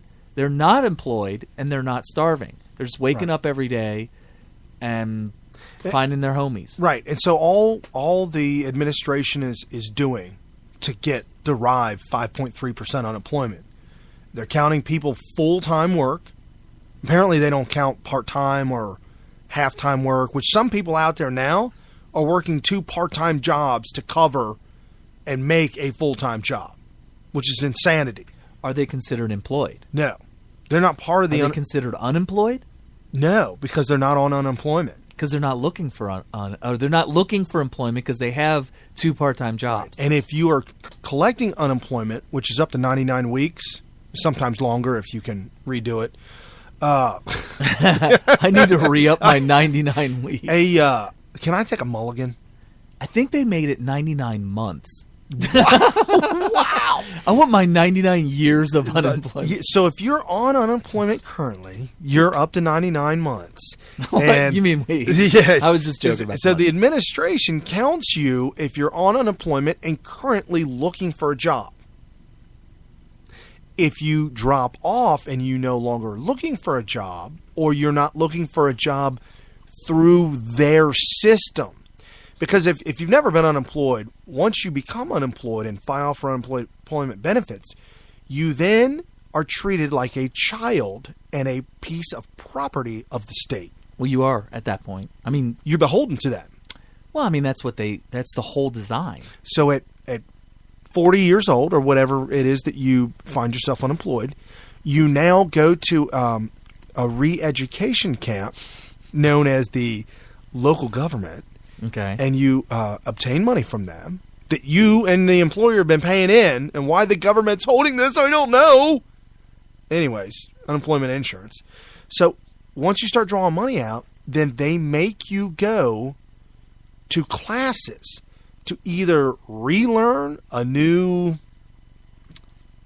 skill or to learn how to, you got to put it together, your resume, you got to give it to them, they'll look it over. I mean, it's a step-by-step, childish, they treat you like a child. And these people working there in their 30s themselves. So 30-year-olds are treating these 40, 45-year-old men who've been working all their lives now as a child. And we need to teach you how to set up a resume. How is this stuff not taught in high school? We'll do a mock interview, okay? And you need to show up. You need to put in hours at the office. Not just 3 hours like they do in France. You got to go there for, I think you got to do, I don't know, it depends on what state you live in. You got to do like 15 hours a week or 20 hours a week that you got to go to the office. If you don't have a job, you have to show up to the government office 15 hours a week and screw around on the computer there. Really? Yeah. You mean, but do you get paid? Well, I mean, you get your unemployment check. What? That's how you get your unemployment check. You go and you play around on their computer. Right, looking for a job. You know. You have to go in person? Yes. Well, this is just... Well, I mean, I kind of think that might be better. You would phone in. I've been on unemployment before. California was strictly phone in. Yeah, so was Ohio. Not only phone in, but if you left the state, you could phone it in. You could still phone it in. That's funny. And they said, I know a person personally that actually left the state, left a job, quit the job, job. You're supposed to get fired, aren't you? You're supposed to be fired. Quit the job and left the state. Okay. And filed for unemployment. All right. In the new state. The new state said, no, you can't file unemployment here. You got to file it back to California. So this person did. California, they do this call interview where they call you and they talked about what happened. And they said, why'd you leave the state? And this person said, I left the state and I left my job because my husband had another job in another state. And California said, oh, well, you deserve unemployment for that. Because it's not your fault. Correct. Ah. And was paid the maximum unemployment, and every single time got a letter in the mail saying, from California, saying, don't worry, we're going to automatically resubmit you every single time. Because the federal government gets involved and starts paying the state. Oh, so the state will get their money. Yes. Oh. The longer you stay on unemployment, the more money the state gets. So it is a cash cow to have unemployed people. Yes, to the state. And according to Nancy Pelosi, for every one person that goes on unemployment, the economy ticks up. Oh, right. That makes sense. Because there's more money in the market to spend. So for every $1 we spend on unemployment, there's $2.50 return. Right. Nancy Pelosi is an elected official. Unemployment is an investment. That's what she said. Oh, my God. That's what she said. Oh, so there's news in Greece today. Yeah, since we're talking about economies and great, healthy, strong economies, I'm sure Greece has a really good economy going, don't they? So here's what's going on in Greece. They're broke, completely What? broke. They have been subsidized by largely Germany. Angela Merkel. Well, it's supposed to be all of the European Union has to chip in. Right. But because the majority of the chipping in happens from Germany, for the most part, Germany is subsidizing Greece. Right. Italy, when they first started the euro, Italy was not allowed to join the European Union and that monetary thing because their economy was so bad. The Eurozone. But then they said, "Now we need more people to get in. We need more people to get in this thing." So they said, well, go ahead and come on and we'll work it out. The water's fine. Jump on in. It's warm. Because if we don't let you in now, we might not be able to do this.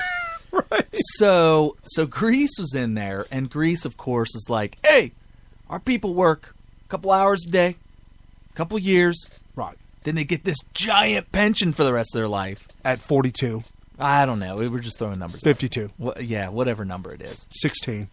So they needed bailouts and bailouts and bailouts. And in the meantime, people are pulling their money out of Greece and because they're like, oh my gosh, this is a disaster.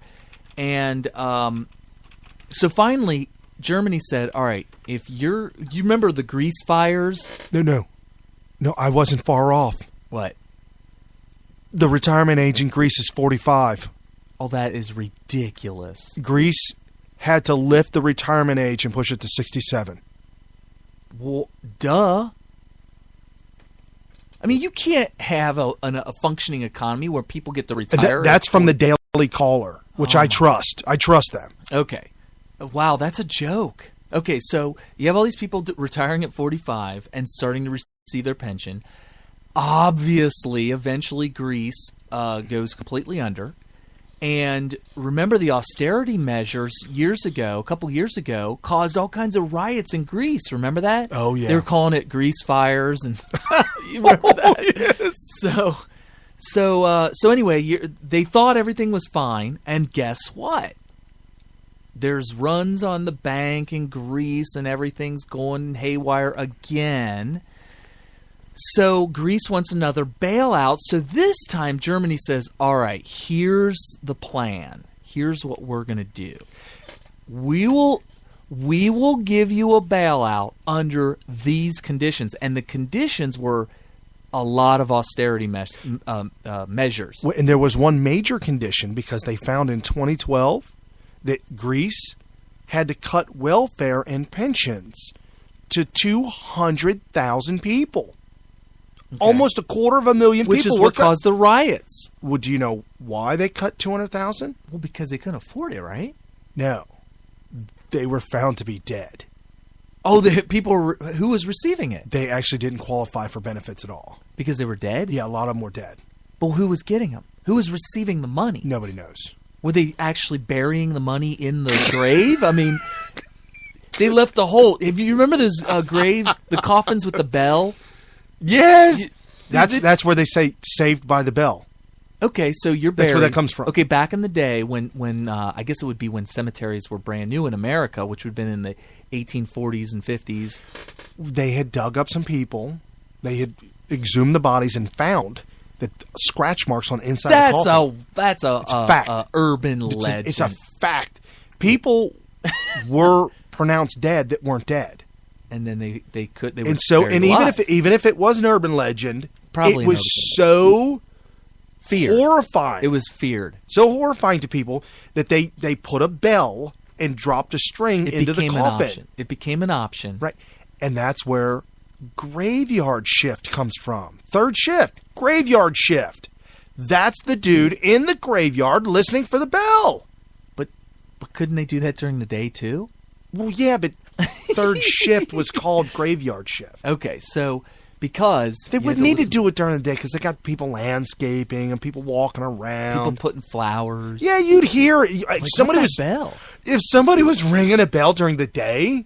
Chances are somebody would hear it. How could you not back then, as a prank, go to a graveyard in the middle of the night and start ringing a bell? 10-year-old kid, are Like, you ding, kidding? ding, ding, ding, ding. Dude, when we were 14, sneaking out, ringing are the you bells. kidding me? Oh my gosh!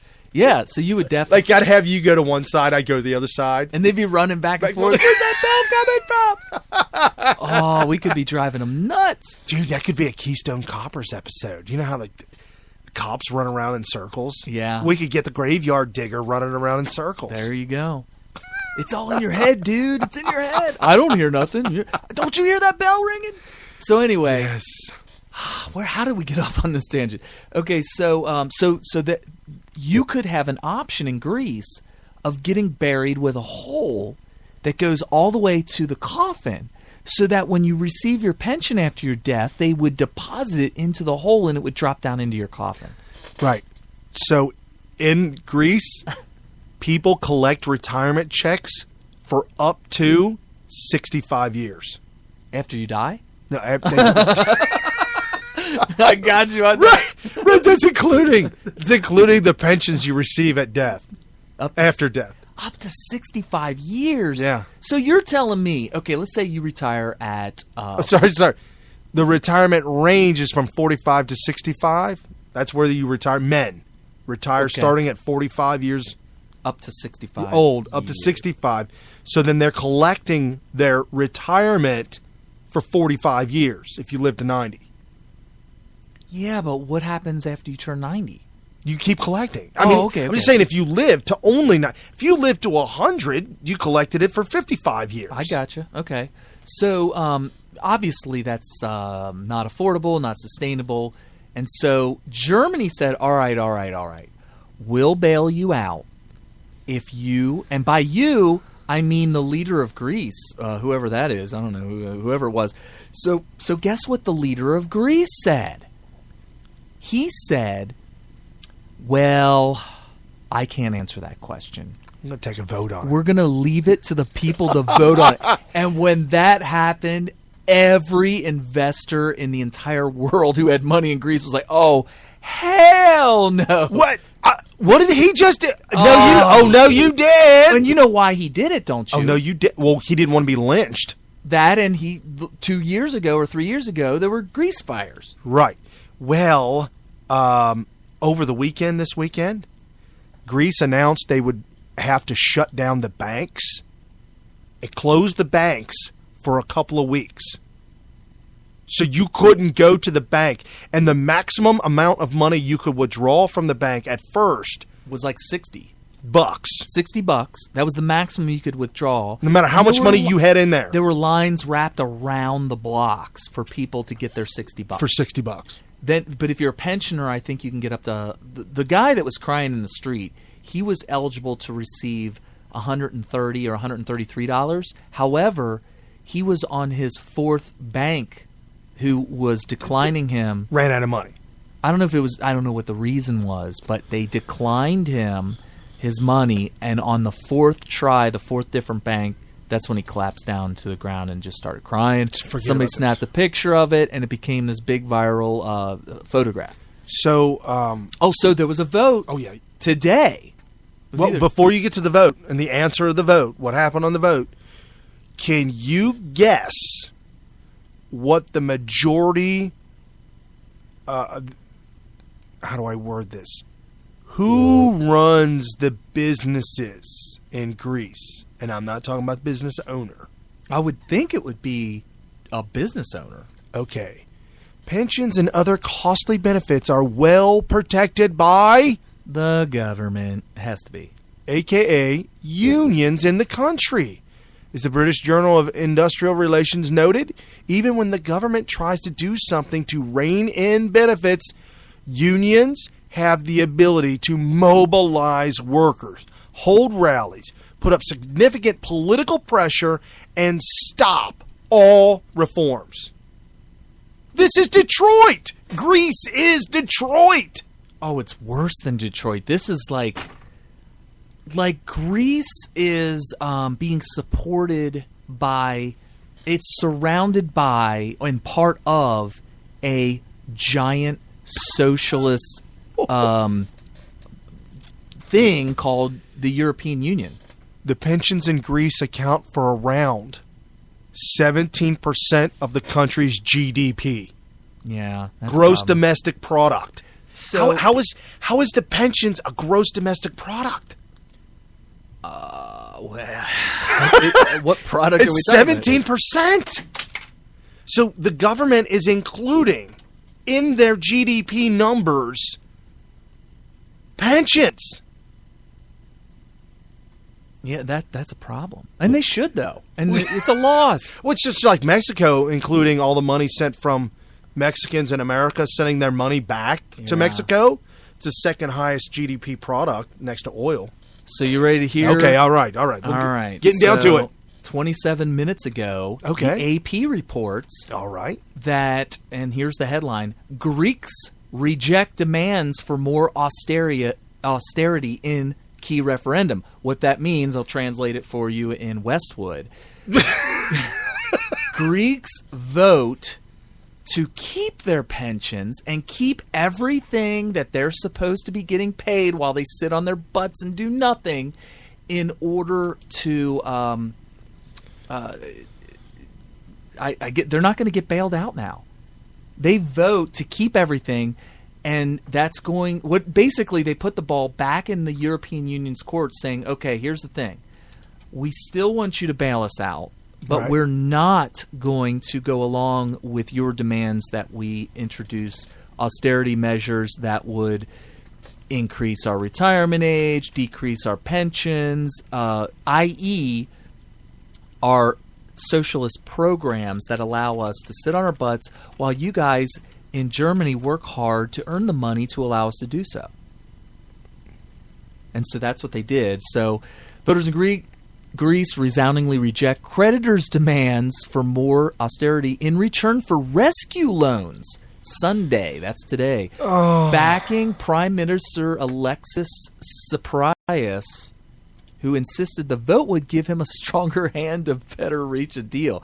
So he's basically saying, hey, look, I didn't really want to ask for austerity from my people, but now that they all said, hell no, you're not going to demand any austerity from us, now I can go back to the negotiating table and say, hey, people ain't going to have it. Greece is pulling out. I'm sorry, Germany's pulling out of Greece. Well, yeah, okay, so it actually could put into they could actually lose the euro altogether in Greece. So the funny thing is they're calling it, they said, today we celebrate the victory of democracy. Whoa! The Prime Minister said that. Today we celebrate the victory of democracy. Oh, y'all. No, that's pretty much what he said. Yes, they did. Oh, yes, he did. Who gambled the future of his 5-month-old left-wing government on the vote, said the address to the nation. Wow. Oh, y'all.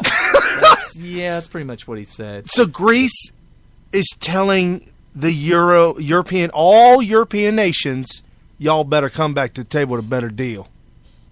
Oh, man. Supporters of the no vote react after the first results of the referendum.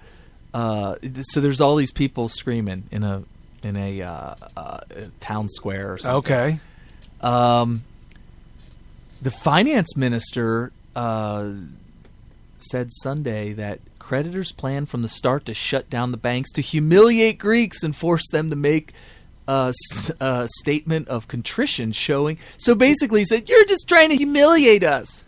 You should be humiliated if you depend this upon... This is an embarrassment to you. You're an embarrassment to all of Europe. Yes.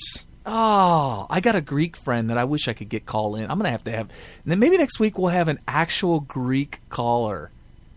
Oh. He's from Greece. However, he travels all over. He would probably be calling me from somewhere else. Well, if he's got...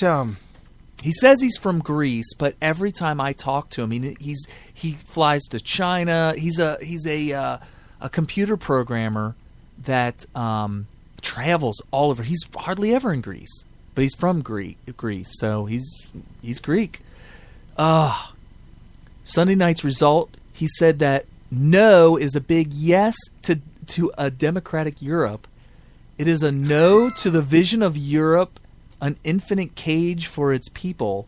It is a loud yes to the vision of the Eurozone as a common area of prosperity and social justice.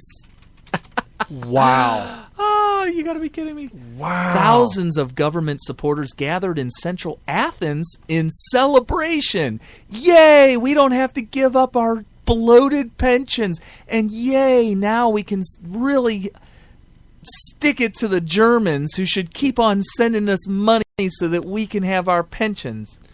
Okay. Top Eurozone officials say outcome of Greek vote very regrettable. Who said that? The Euro. Oh. The Eurozone. The top officials of the Eurozone say that this vote of Greece's vote of their people is very regrettable. All right, look at all these children. Look at these children in the street. They're children in the street cheering. You know what's going to happen? You know what we haven't seen in many, many, many decades? I don't think there's a person alive anymore that remembers what it's like to have mass hunger. Oh, no. Well, our grandparents lived through the Great Depression. Where are they? They're already gone. They're buried. They're already gone. I mean, even our grandfather who lived in 92. 92? Yeah, that's old, yeah. How long ago did he die? Several years ago. It's been several years. At least 5. Yeah. And he knows all about the Great Depression. The people who would remember firsthand what it's like to actually worry about where your next meal is going to come from, they don't exist anywhere in the Western world for the most part. And I'll tell you what, when that comes back, you want to talk about Hunger Games. I mean, literally. No, you're not kidding. So a Athens resident said, "We don't want austerity measures anymore. This has been happening for the last 5 years, and it has driven so many into poverty. We simply can't take any more austerity," which, by the way, is a run-on sentence, and maybe several run-on sentences. But so they don't want austerity anymore, because if you make us put these austerity measures in, we're going to be driven into poverty. Well, the reason you're driven into poverty is because you're not working. Right. The only reason that you're not in poverty while you're not working and not producing and not being productive is because Germany is subsidizing you. That's it. Yeah, this article from the Wall Street Journal already is talking about Angela Merkel having to pick from the lesser of two evils. Either go back to the table and sweeten. It says, the Wall Street Journal says, her choice is now between yielding to Greek Premier Alexis, it's not an English word, and sweetening the bailout terms for his country, or sticking to her hard line and her own votes. It's not her country. You need to tell them, listen, this is how it is. If you don't want people dying of hunger in the streets, you better start. I mean, who's holding the ball She's going to stick to her own voters and refuse any further concessions. She should. If she was my president, premier, and you didn't do what we wanted you. See, this is the problem, people. This is a breakdown of leadership. Yes. Well, you've got multiple countries. It would be like all the countries in all of the Americas, all the way from Canada, North Pole to the South Pole, all of us becoming one currency.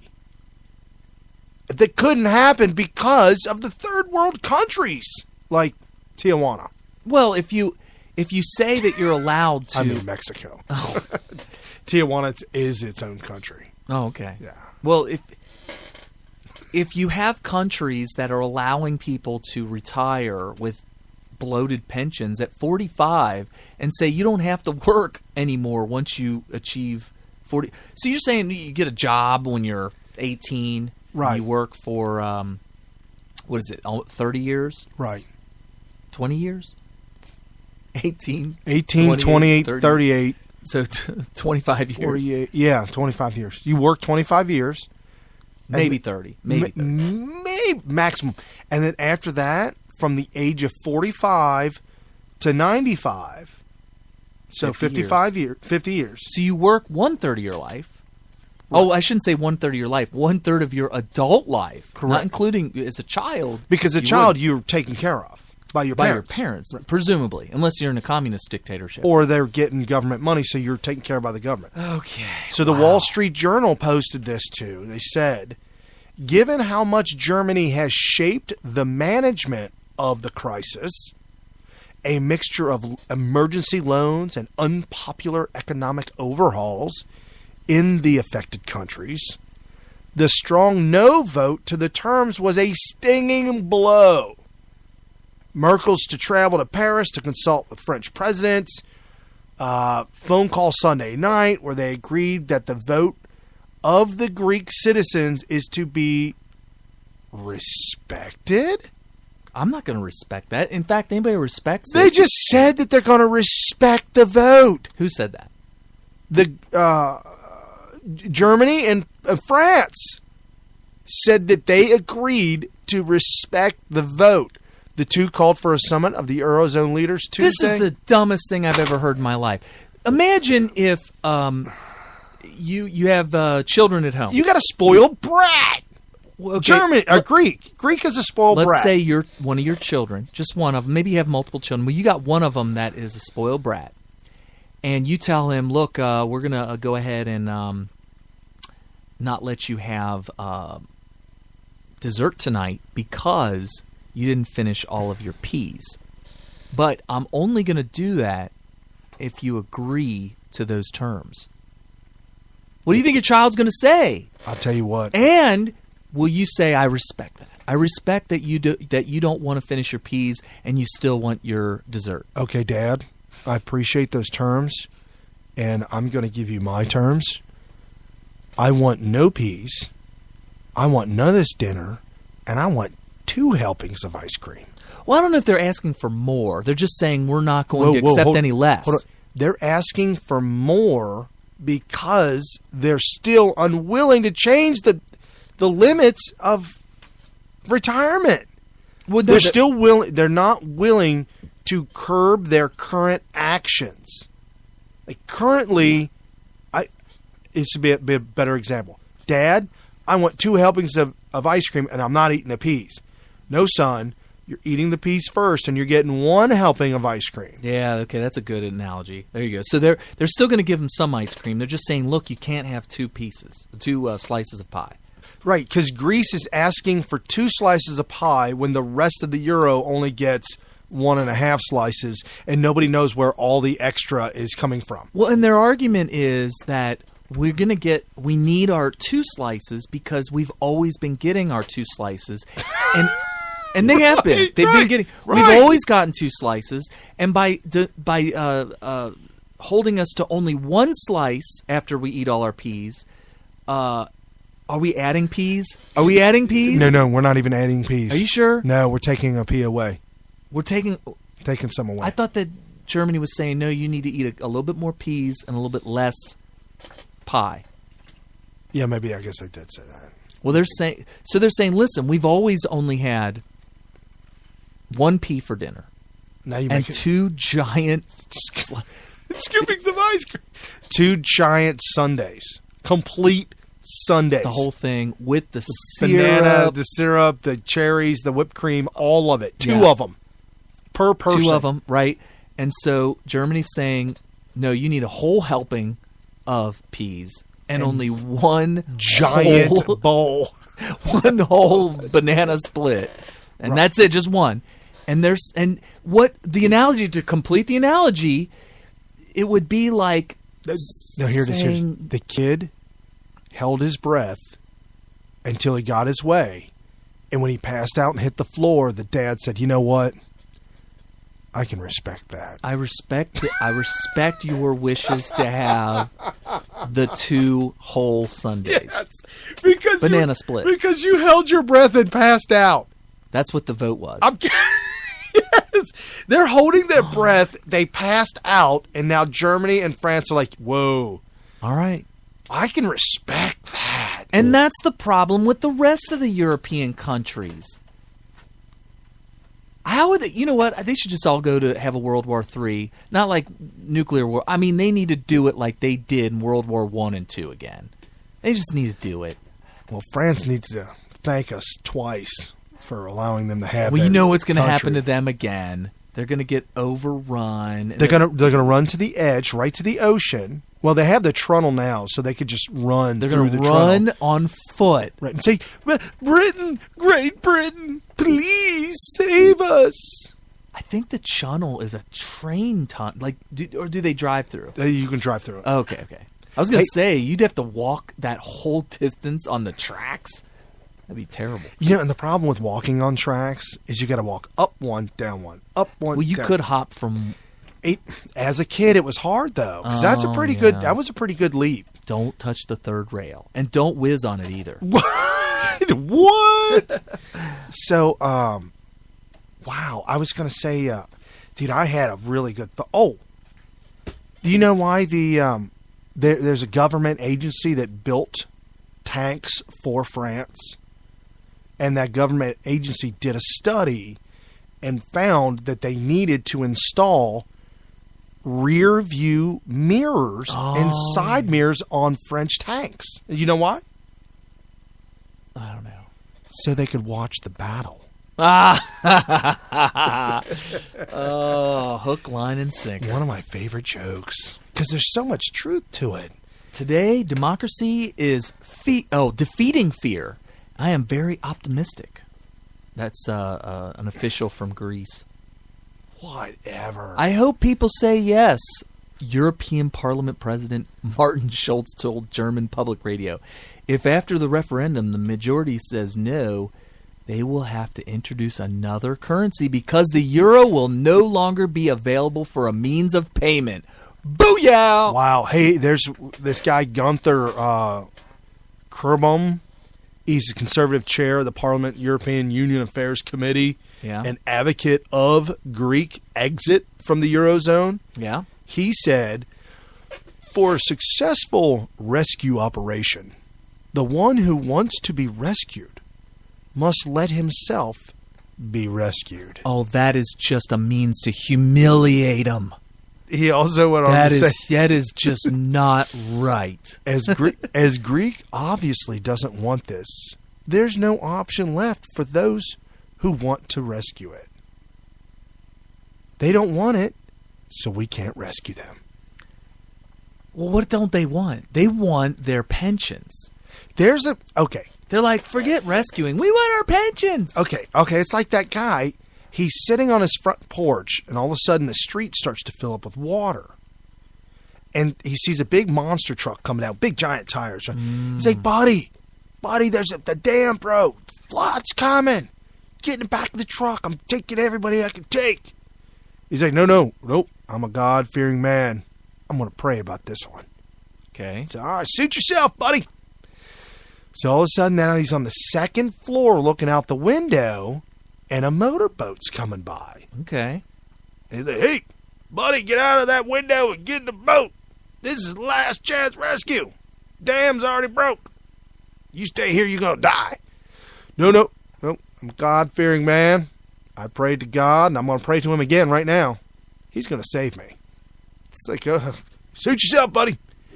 Then all of a sudden, he's on the roof, standing on the chimney with the water all the way up to his shoulders. Whoa, that's up there. Right. A helicopter comes by, drops a ladder, where the bullhorn yells, hey, buddy, grab the ladder. Get in. You're the last one left. I don't want you to die. No, I'm good. I prayed to God. I'm good to go. Green light. He's going to save me. He said, suit yourself, buddy. They took off. Guy dies and goes to heaven. Okay. Stands in front of God and says, God, what happened? God, I've followed you. I've prayed. I've been good. I don't sin as much as everybody else does. Look at my track record. I'm good. I prayed. Why did you save me? God looks at him and says, son, I sent you a truck, a boat, and a helicopter. What more do you want, man? That'll do it. We need to adapt that joke for the Greek mess. Yeah. Dude, when Greece is completely disappears from the entire map of the world, and Greece is no longer, they're going to say, why didn't you save us, Euro? Well, you're assuming that they're God-fearing people and that they're praying. No, they're praying to Euro. Oh, they're praying to they're praying to Germany now. Right. Maybe they'll be speaking German. This is the way German's going to take over the world. 1, 2, 3. Well, they better hurry up and do it before Russia does. Oh, that's right. I forgot about that. Well, like I said, World War III, they need to just do it the right way. Hey, before we end the show, do you want to get into something pretty breaking this week? What's breaking? You want to get into Trump? Oh, yes, I do. The Donald? Yes. I have a little bit in the stack here. Okay.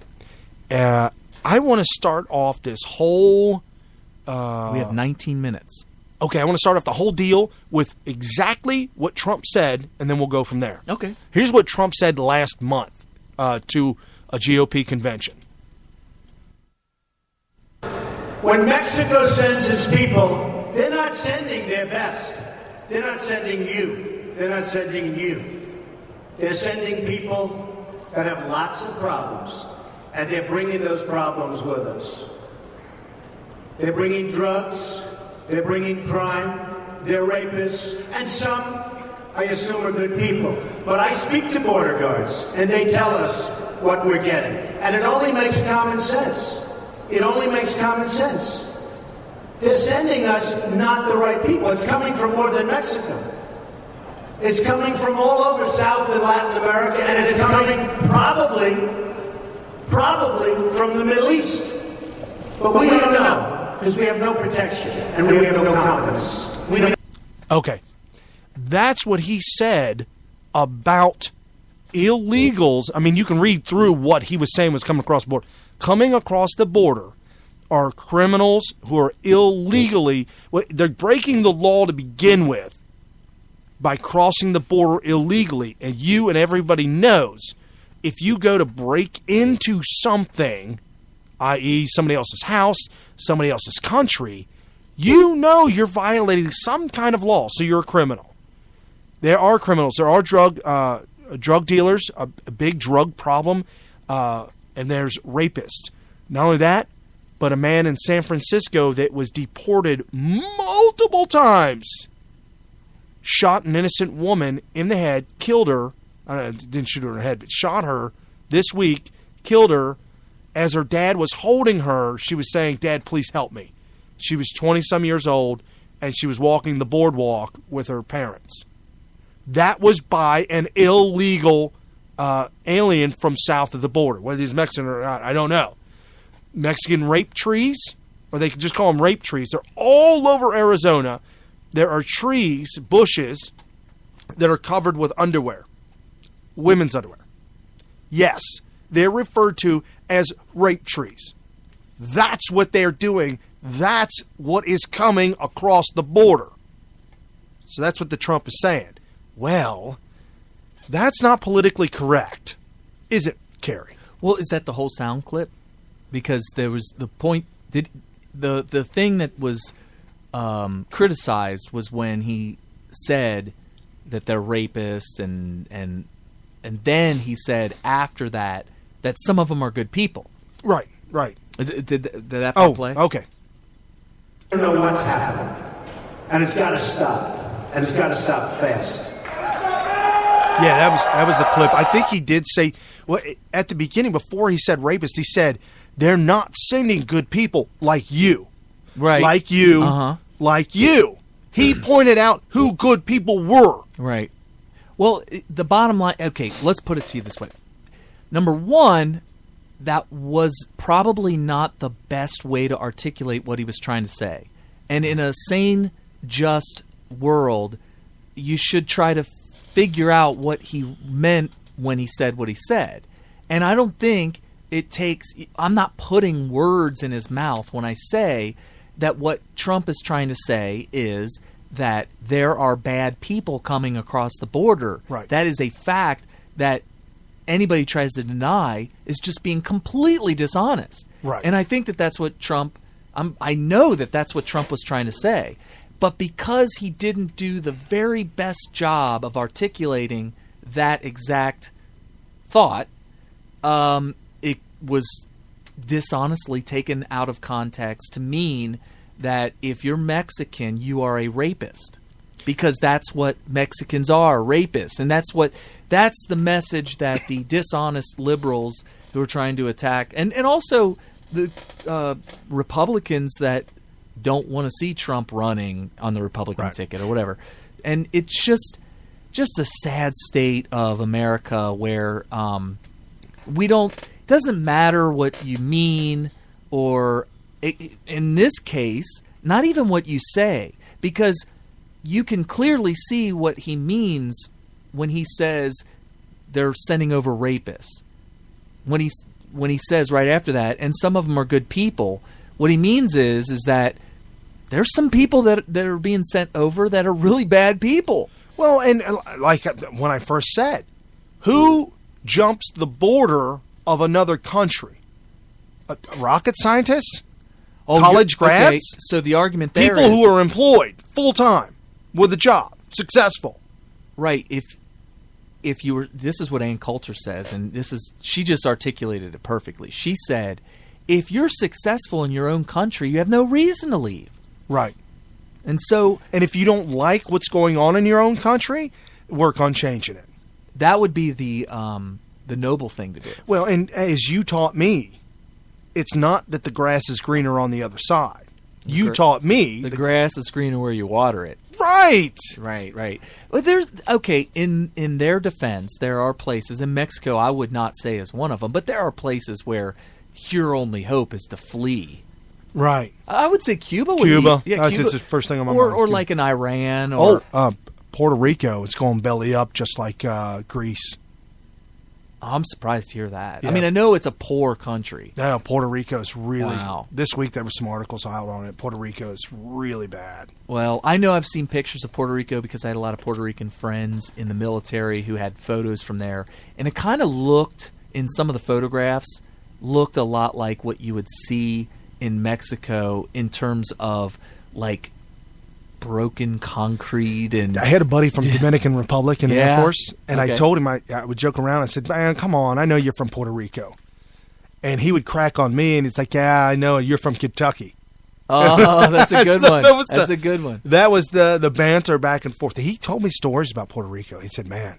There's some, it looks poor. Now, the only difference, obviously, when you look at the pictures, it's pretty obvious that Puerto Rico is very tropical, whereas Mexico is very desert area. Right. So you would be able to tell, oh, that's not Mexico because look at all the green. Right. But it, cars up on blocks and just buildings where the windows are all busted out. And cars from the 50s on blocks.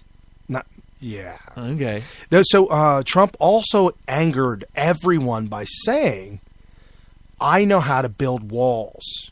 Oh, we need to build the best wall. The best wall. And I know how to build good walls.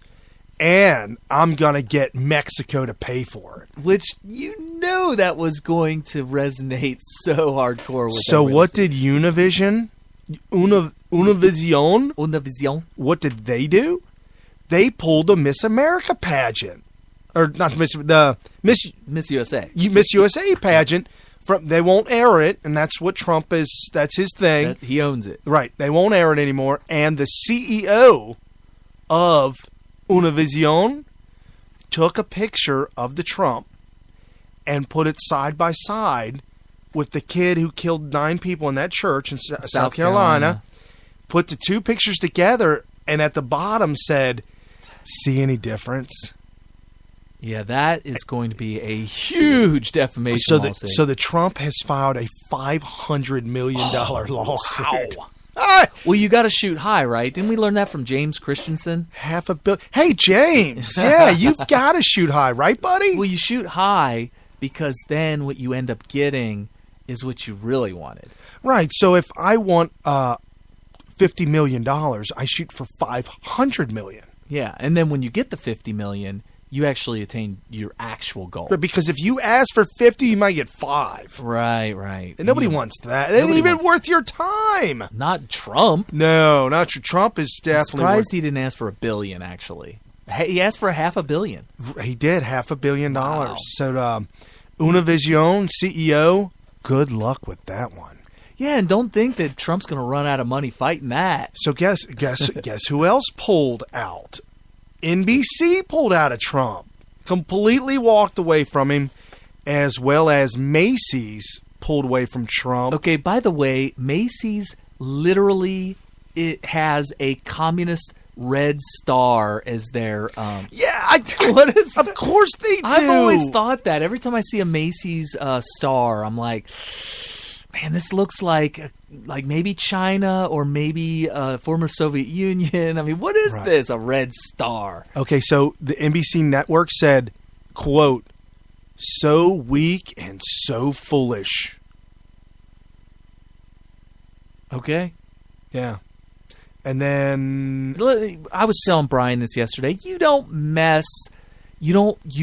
say I'm pulling away from Donald Trump, or I'm going to punish Donald Trump. I mean, you're in for a fight. Oh, absolutely. So the lawyers are just salivating. Former Massachusetts governor, your friend and mine, the warm, kind-hearted Mitt Romney. Oh yeah. He came out and he said he was on CNN on Saturday, telling the reporter he thinks Trump's remarks on illegal immigration were a severe error. It's kind of like being a severe conservative. Do you remember that? Yeah. Who said that? I don't know. It might have been. It wasn't Mitt Romney. So the reporter, I think it was the Rick Perry or something like that. And it sounds like something he would. So the reporter said, "Do you think Donald Trump's comments on Mexicans have hurt the Republican Party?"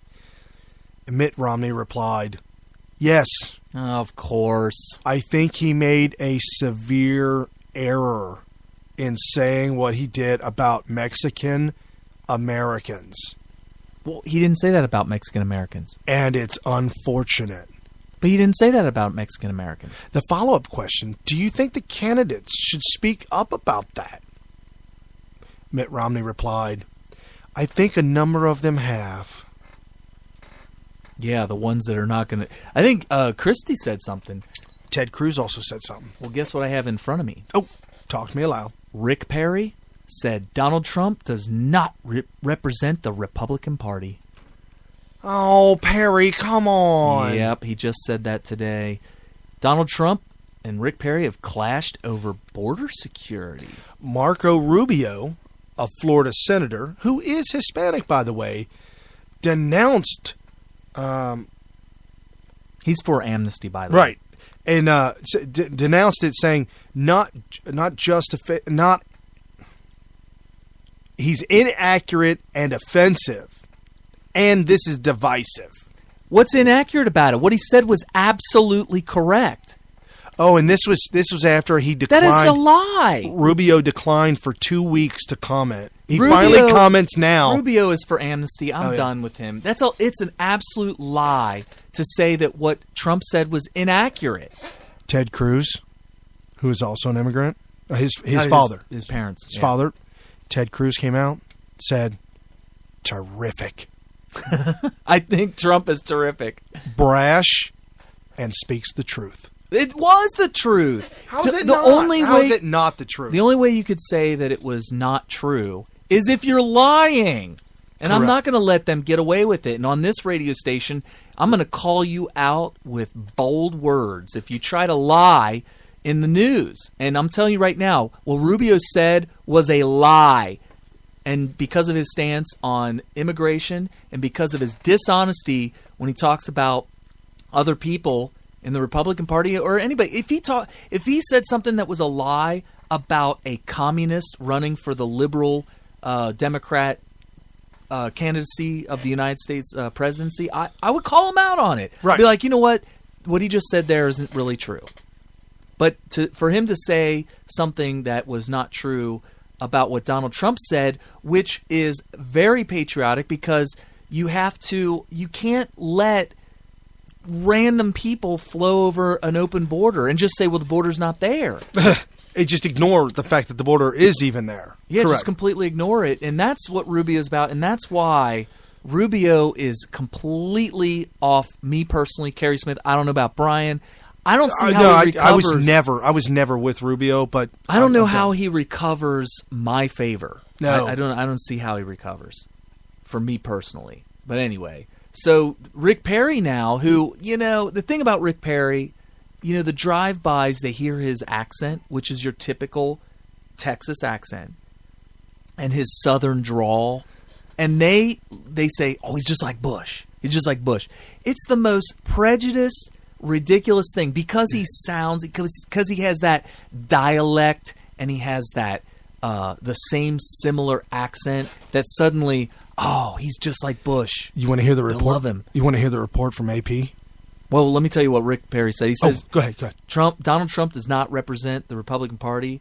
The former Texas governor said, I was offended by his remarks. Oh, my God. For crap's You know why you were offended? Because you don't like truth. That's exactly why he was offended. You were offended by accurate statements. What is that?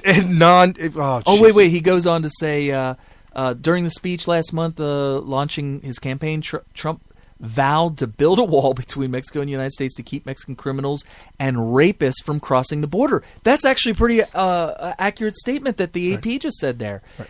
They are bringing drugs. They are bringing crime. They are bringing rapists, Trump said, and some are good people. So right here, the liberal Yahoo Politics article is being more accurate than Rick Perry. Right.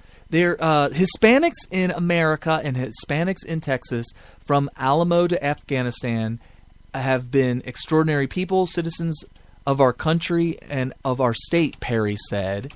To paint with a broad brush that Donald Trump did, he's going to he's going to have to defend those remarks. I just did. I just defended Donald Trump's remarks. And he goes, I never will. And I will stand up and say that those are offensive, which they were. They were accurate, they were truthful, and for you to be offended by it means you should not be running for the President of the United States. Correct. Because you are an enemy of the truth, and any enemies of the truth should be running for the Democratic ticket. Right, of course. And there's a shocking newspaper article in Arizona. It decries the border fence. It's too high for Mexicans to safely jump across at 14 feet. Okay, so it should be. So what's that government agency that makes sure that there's wheelchair ramps in front of every building? And the ACA.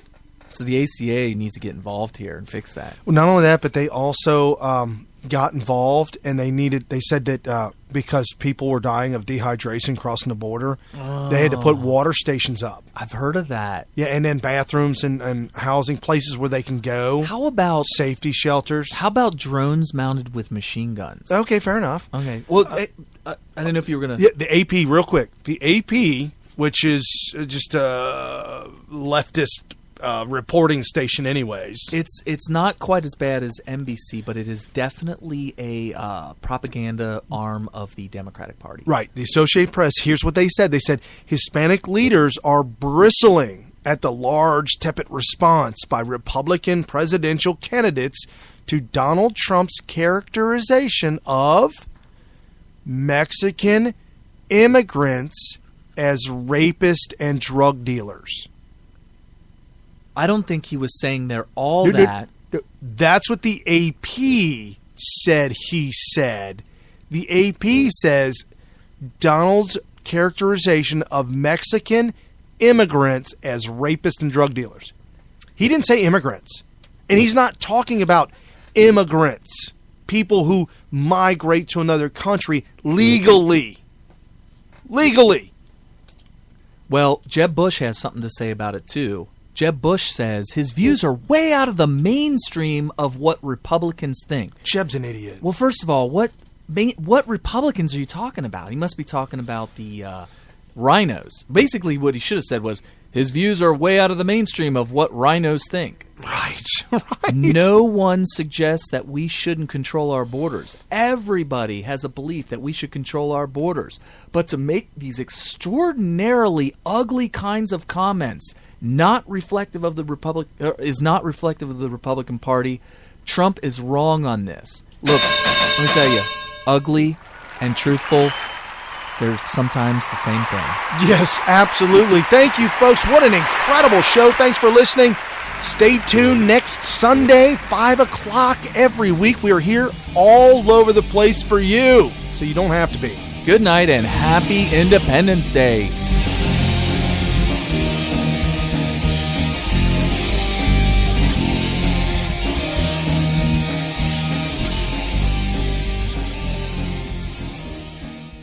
With unfathomable power. What kind of power? Unfathomable.